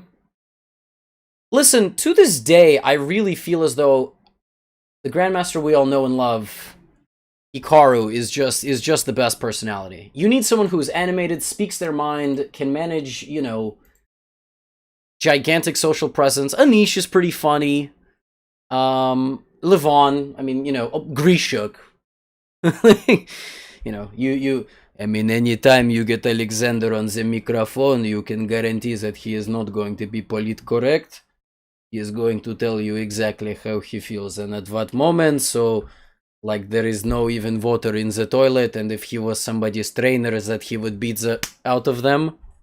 So, yeah, I mean, those guys, you know, they're incredibly brilliant chess players, but they also are extroverted enough to give good commentary, good interviews, and, who's the GOAT? Fischer or Kasparov? Well, that's the same guy that was calling me a terrible commentator, now asking me a question, and it's telling that he left Magnus off that list. I mean, I'm of the belief that when all goes down, Magnus will be the GOAT. I don't think it's like a LeBron versus Michael Jordan thing. It's like different eras or whatnot. I think for me, it's it will end up being Carlsen, Kasparov, and yeah, probably you have to give it to Fischer third. But Gary was unbelievable. I mean, why is Kramnik in no GOAT conversation? Like, Kramnik's ideas have been getting played for tens of years after he made them. Like, Vladimir Kramnik is brilliant. Like, if he's not in your top 5, I mean, I don't know. Like, that guy's a genius. Anand is a genius. It's so hard to have a GOAT conversation. Let's just talk about lambs. Yes, of course, the real answer to this question is not that there is a GOAT or something. It's probably just AlphaZero is the best. And my favorite world champions? Capablanca. His style of chess for his time was transcendent, probably. I mean, Magnus is pretty fun, obviously. You know. Yeah, you know, the argument you can make about Vladimir Kramnik is the fact that his play was not always sensational. You know, it was, like, very solid, and he did what had to be done to win the game. So... I like this conversation that we're having now, though. I like this. You guys are very, very animated in the chat. Both chats. You guys are keeping me energized. Did I have a different accent 5 years ago? No. No. Look at this. Jan is... I mean, this is beautiful technique here. This was beautiful. Look at this. Just using his pawn majority on the queen side. This is looking like he's playing, you know, horde chess. Like the game where you start with 30-something pawns. Just pushing all his pawns. His rook is a little... Oh, you know what would be like a gangster move? Rook c7. Something like this. Like, can he do this? Probably not. And b7 or something? King c5, b6? Dude, I don't know, but I'm gonna check that after the game. Because he's not sacrificing his rook, but it might have been a beautiful idea. Wow. c6. Oh, look at this. King c5, b6. He's got to sack the rook. King c5. King c5 for the fans. King c5 for the fans. King c5. Yes! And if he takes, it's going to be rook versus a bunch of pawns. Man, this is absolute domination. This game was like a younger brother fighting an older brother. I mean, it's crazy that Nodirbek had 7 out of 7, and now Jan just like looked at him and was like, get out of here. Beautiful move. King c5 and just resignation. Black absolutely dominated. Beautiful game from Jan. And we have a few people now with 6.5. So let's look at our 6.5 games. Because these guys... Oh no, just two games here with 6.5. The winner of this game will play Jan in round 9. So... No. No titled player has access to Alpha Zero. I mean, you like except like Anna Rudolph, you need to like know the guys. It's not public consumption.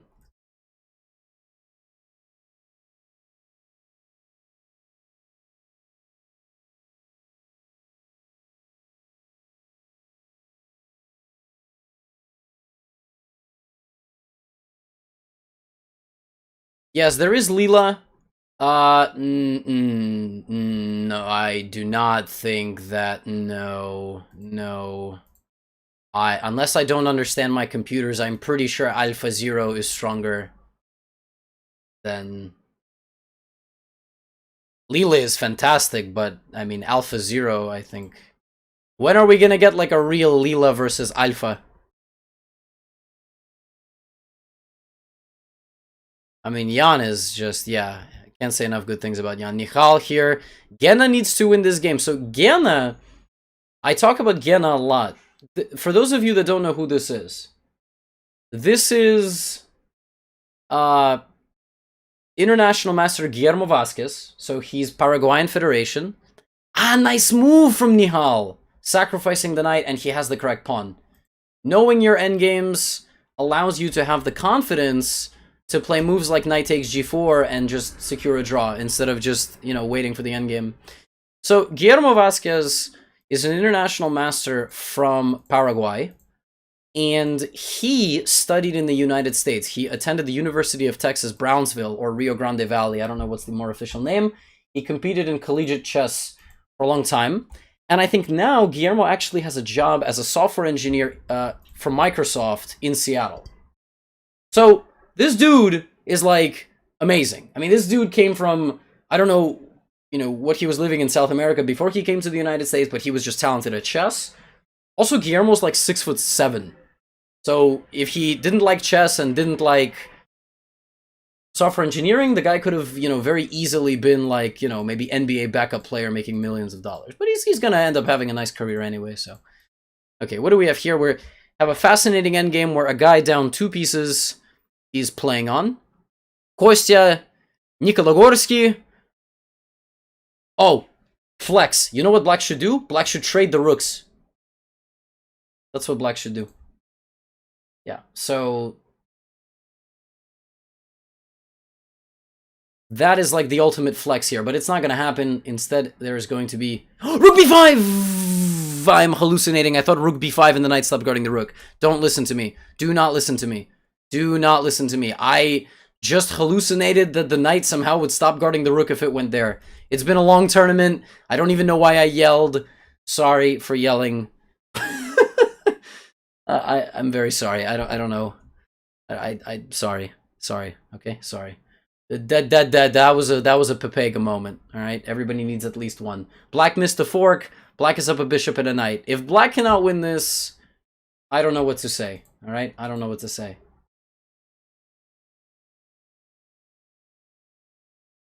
Black does win via checkmate. Very nice. Got another message. I want to be like you when I grow up. Yeah, please no. No, don't do that to you.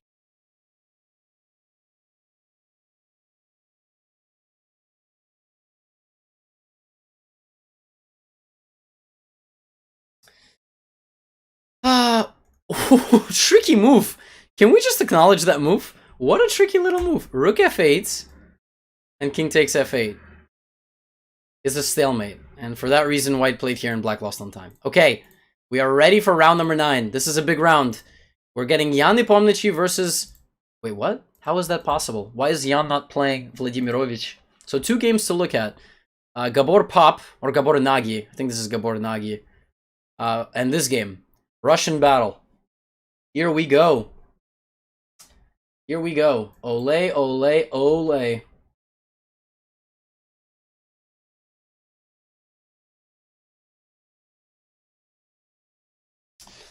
This is a very solid system. Double fianchetto from both players.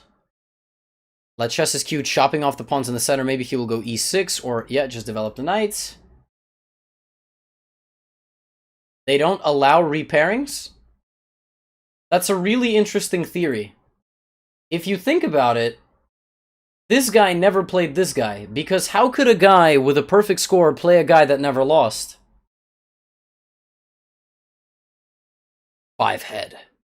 Right? They should have been playing. I don't know. Maybe the colors were due the wrong way. Alright, and now a fan request for 30 seconds. Okay, this is Dmitry Komarov. I'm back to comment. Queen c7. Fantastic pressure on c4. But white takes pawn. Very dangerous move. Rook e8, queen c4. If takes, then pawn d4 weak. Fantastical position for Ian Nepomniachtchi. Queen c4 great. Rook e8, bishop f8, and also bishop f3, queen d3, queen c2.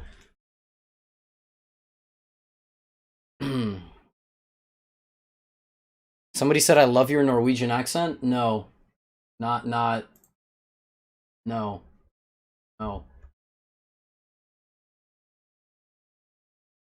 Nope. Okay, white is thinking.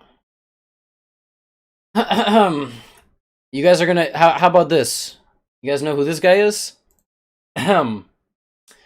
And I mean, okay, in this position, white is obviously struggling to get his pieces out. I mean, black is... Ian Nepomniachtchi playing fantastic chess today. He is going to play queen d3 and queen c2, and there is no convenient way for white to defend this. Rook c3, and also... There is the pressure, so he has to play this very difficult move, but I mean, this position is probably completely lost. But a very surprising move. Very, very surprising move now. Queen a6. By Ian, I don't understand why he would trade his queen, considering how strong it was, but I mean, okay, he is obviously still better. Yeah. You guys got it.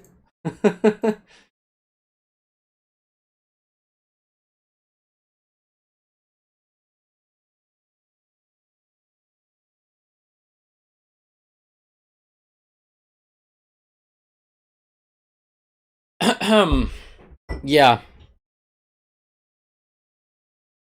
I only discovered recently how good my Peter Lecco was, I'm not gonna lie. Like, I remember one day I was on stream and somebody said do Lecco, and I was like, okay, I will do Lecco, and then all of a sudden it turns out that Lecco is like my best impression or something. No, I can't do a great Yermolinsky. You guys are gonna obviously know who Yermolinsky is. Well. No, I mean, okay, black is obviously doing very well in this position. I mean, bishop a3 with rook e8, there is knight d6. So you have to play rook d8, but even rook d8, bishop e7, so... This is a very difficult tactical resource here for for black. I mean, it's not a perfect impersonation of Yermolinsky, but obviously, I mean, every Russian schoolboy knows that when queen is so active, you cannot trade the queen. I mean, well, I mean, queen a6. I don't understand this move. Somebody in the chat comes in. I thought this was Title Tuesday. What were we doing?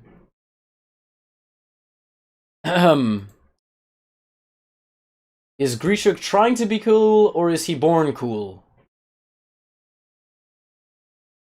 Well, I mean, okay, this is obviously a very, very strange question. I think by itself, I am not trying to be cool. I don't even really know what this means. I mean, I smoke cool cigarettes, but other than that... Anyway. Guys, let's focus on the chess, yeah? Focus on the chess. Please, let's focus on the games. I was, when I was caught a little bit off guard by this queen c4, and I thought my position was simply lost. So I had to play queen a3, I thought.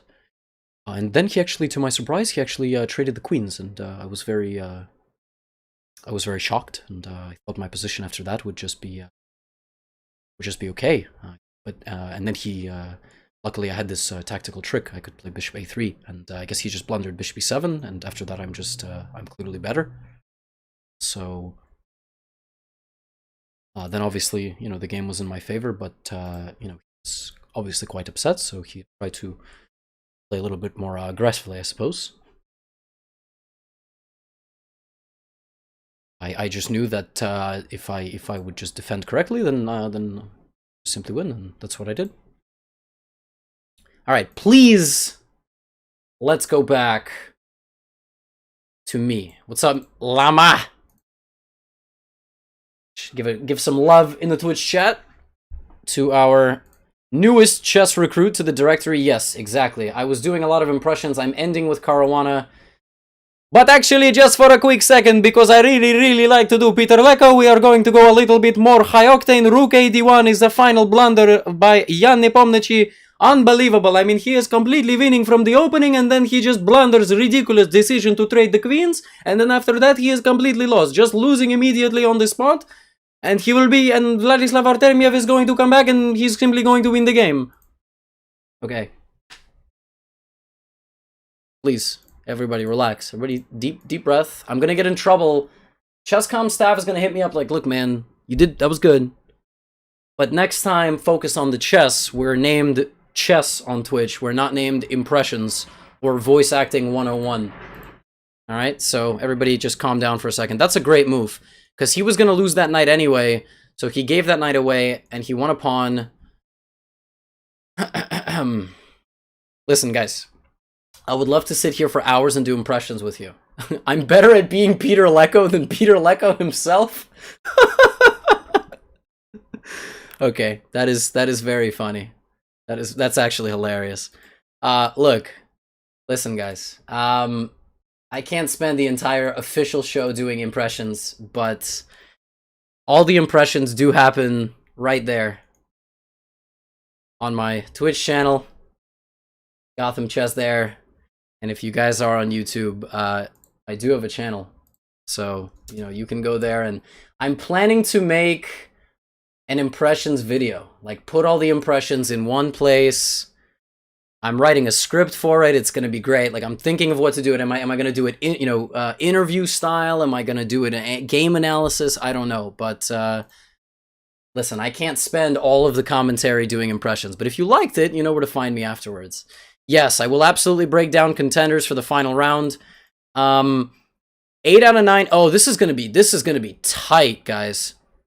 This is gonna be intense because the winner of this game has 8 points, and I think it's gonna be Svein Rasmus, who's gonna. Whoa!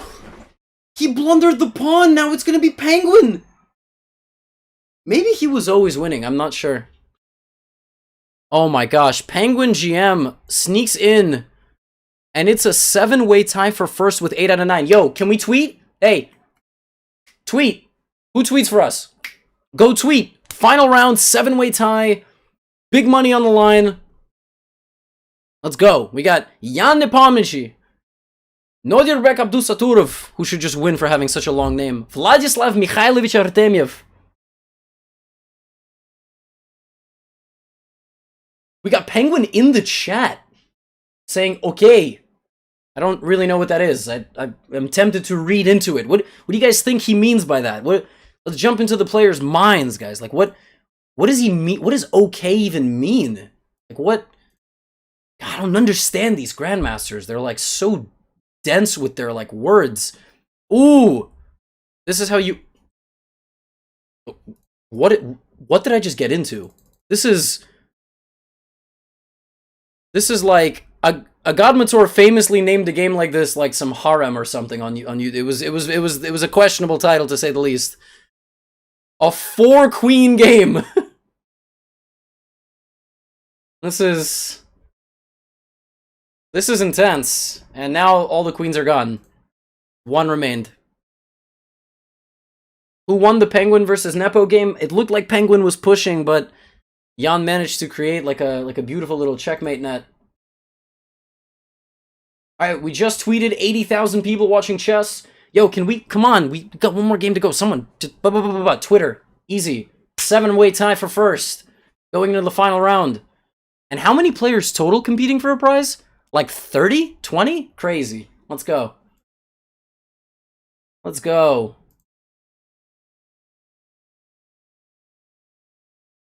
And white wins because of promotion. Final round. Here we go. Let's get some energy. Let's get some spam going. You don't have emotes? Spam some text. Write hype or something. We got Nodirbek. White pieces versus Vladislav Artemyev. Ian Nepomniachtchi versus... Who is Borscht 7? Maxim Matlakov. What? Where did he come from? What do we watch? Who do we watch? Do we watch Jan? Do we watch Andrejkin Penguin? Let's watch Penguin, huh? Let's watch Penguin. Fan favorite. Top 5 bullet player. Handsome and talented individual. Oh, Chess.com tweeted it, but they didn't at me, dude. Come on, guys. Who tweeted it and didn't put me? Ugh, join the commentary by Gotham Chess or something. I mean, geez. No plug? I'm a sad boy. It's okay.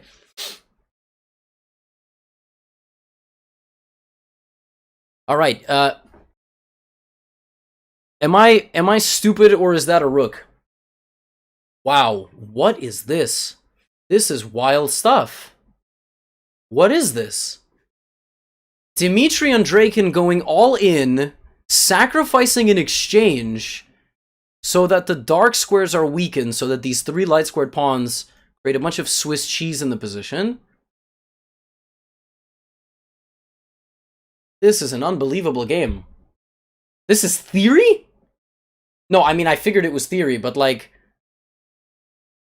What? So, what did Penguin do wrong? What is this like not a good line or something? I don't know anything about this. It's better for black. Okay, so the grandmaster in the chat says better for black. Another guy says this is refuted for black. I'm gonna go with the grandmaster. I'm just going to believe the grandmaster because I don't believe the other guy. Oh, better for white. Never mind, he said better for white. Oops, sorry. Christian, you confused me. It doesn't look good for white, I'll tell you this. And, you know, sorry, it doesn't look good for black. It doesn't look good for black because while black is winning by an exchange and has 3 points extra of material, the rook is in the corner. That's the big problem, is that the bishop is down here and white has all 4 pieces playing, whereas black has a rook trapped in the corner. The bishop needs a few moves to get back. The king is stuck in the center. You know, all these different things. Also, can we get some love in the chat for Count Live? That guy's a beast. I had no idea this was theory. I don't play e4, e5 for either side, and with white I don't play. With white I don't play Ruy Lopez. So, this is like one. You know, like the same way I can't discuss the matters of the Najdorf. Rook e1. It's very nice. Andraken is thinking. Andraken is thinking. For those of you that don't know, Count Live is Cristian Chirila, Romanian-American grandmaster, I believe still currently in St. Louis, and he runs the Mizu program. So he, there's like this, you know, area over there in the United States where we have different strong chess programs. I think he's the head, no, I don't think he is the head coach. I think that they are very, very strong. So he does stream. But streaming for him is like, you know, why would he hang out with you guys when, you know, he can go train some of the best players in the world, win some events? This is looking like a big problem. Looks like Penguin has some extremely difficult decisions to make. Knight f3 comes back. The queen is pressured, this is pressured. If you like play a move like queen e6, there is always rook e1, not to mention at any moment you can just get completely destroyed on the diagonal. What do I play after e4, e5? Knight c3, Vienna Gambit. Just the standard Vienna, bishop with bishop c4. You would know, exclam e4. This is difficult. This is difficult position. Wow, I mean, what a game is going on here. Nozierberg versus Artemyev. Artemyev up a pawn. This is a Caro-Kann for sure. I can tell by the doubled pawns. Ian Nepomniachtchi versus Matlakov is equal material, but like someone's getting mated, but maybe not. Someone's maybe getting mated over here. And the last game, Vincent Keimer. What on earth is happening? What is going on? What is going on? Who do we watch? Well, I think we know the result of this game, unfortunately. I think we know that Andrew will go down. I mean, he's going to get a handful of pawns here, but it looks like he has to trade the queen. The only good thing about this position for Andrew is the 3 pawns versus the 1. That is the only thing. If he somehow gets rid of this pawn, listen, 3 connected passed pawns in the endgame are not worth 1 point each. It's like 1 + 1 + 1 is 5. These guys coming together are going to be a huge problem, so he needs to find a way to do that. Also, a big thing for him is if he trades a rook. If he's able to trade a rook, he has significant chances to not only hold, but even win the game. No, 1 + 1 + 1 is 3 in math, but not when you have 3 connected passed pawns. Okay? Deep thought here by White. And if I trust anybody in a time scramble between these two players, I probably trust Andrew Tang, who first of all has me as his flair, and second of all is ridiculously good at bullet. And there's c5, maybe b4. All this stuff is coming.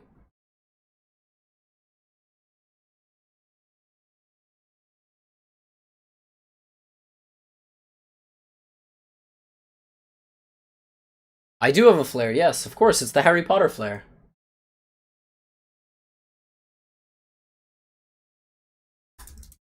h6 is nice, and it doesn't look like White is getting anywhere. Doesn't look like he's gonna have to come back. What? Whoa.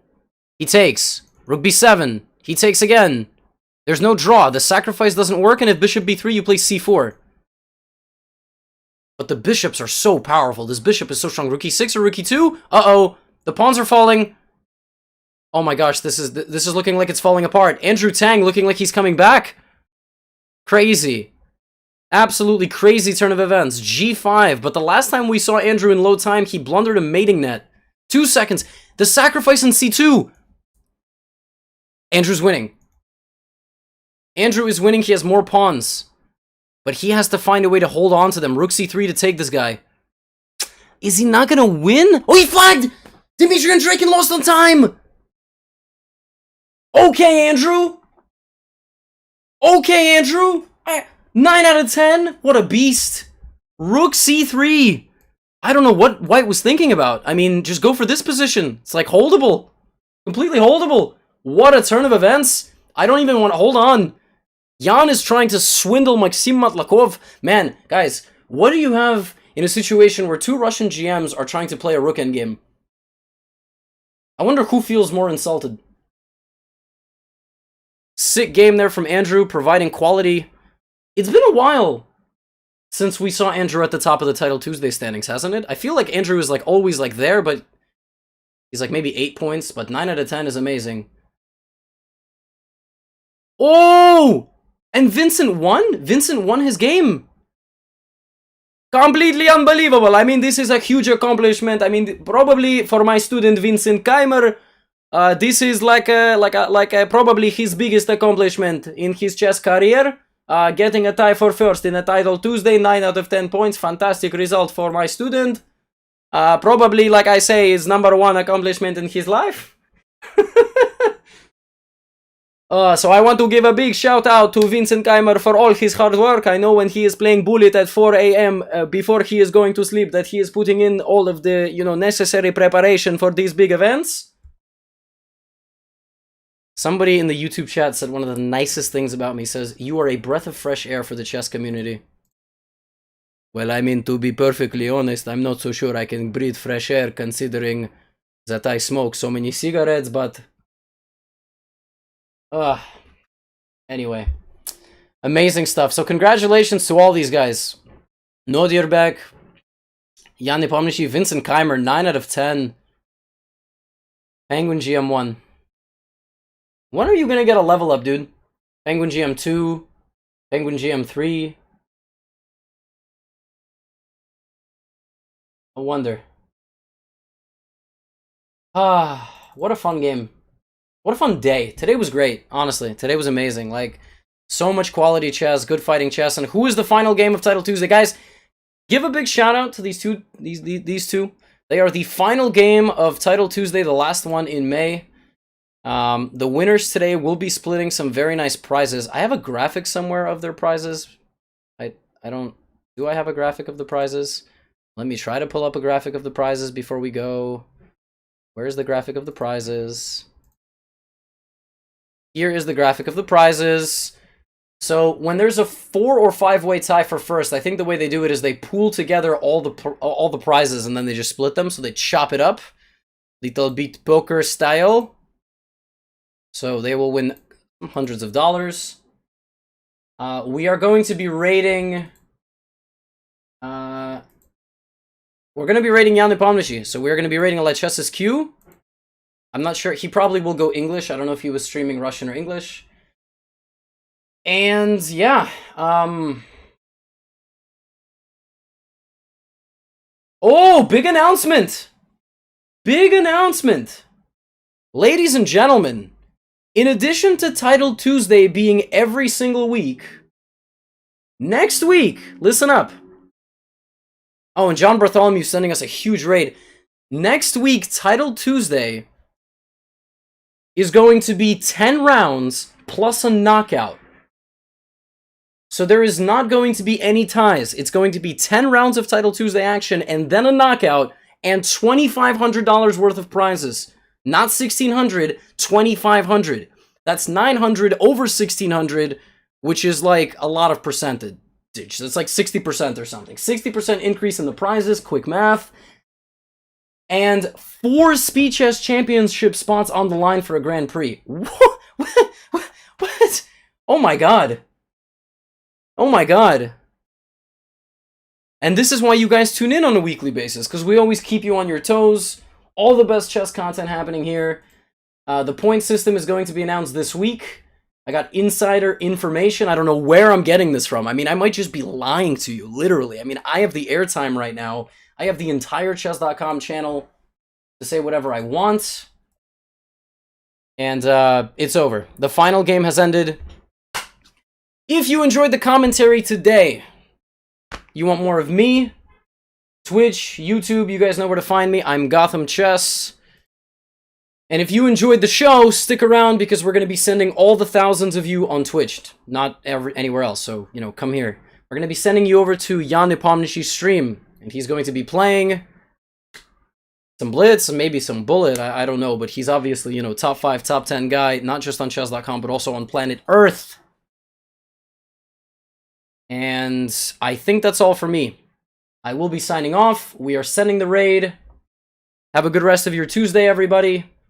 Much love, and see you on the next stacked edition of Title Tuesday.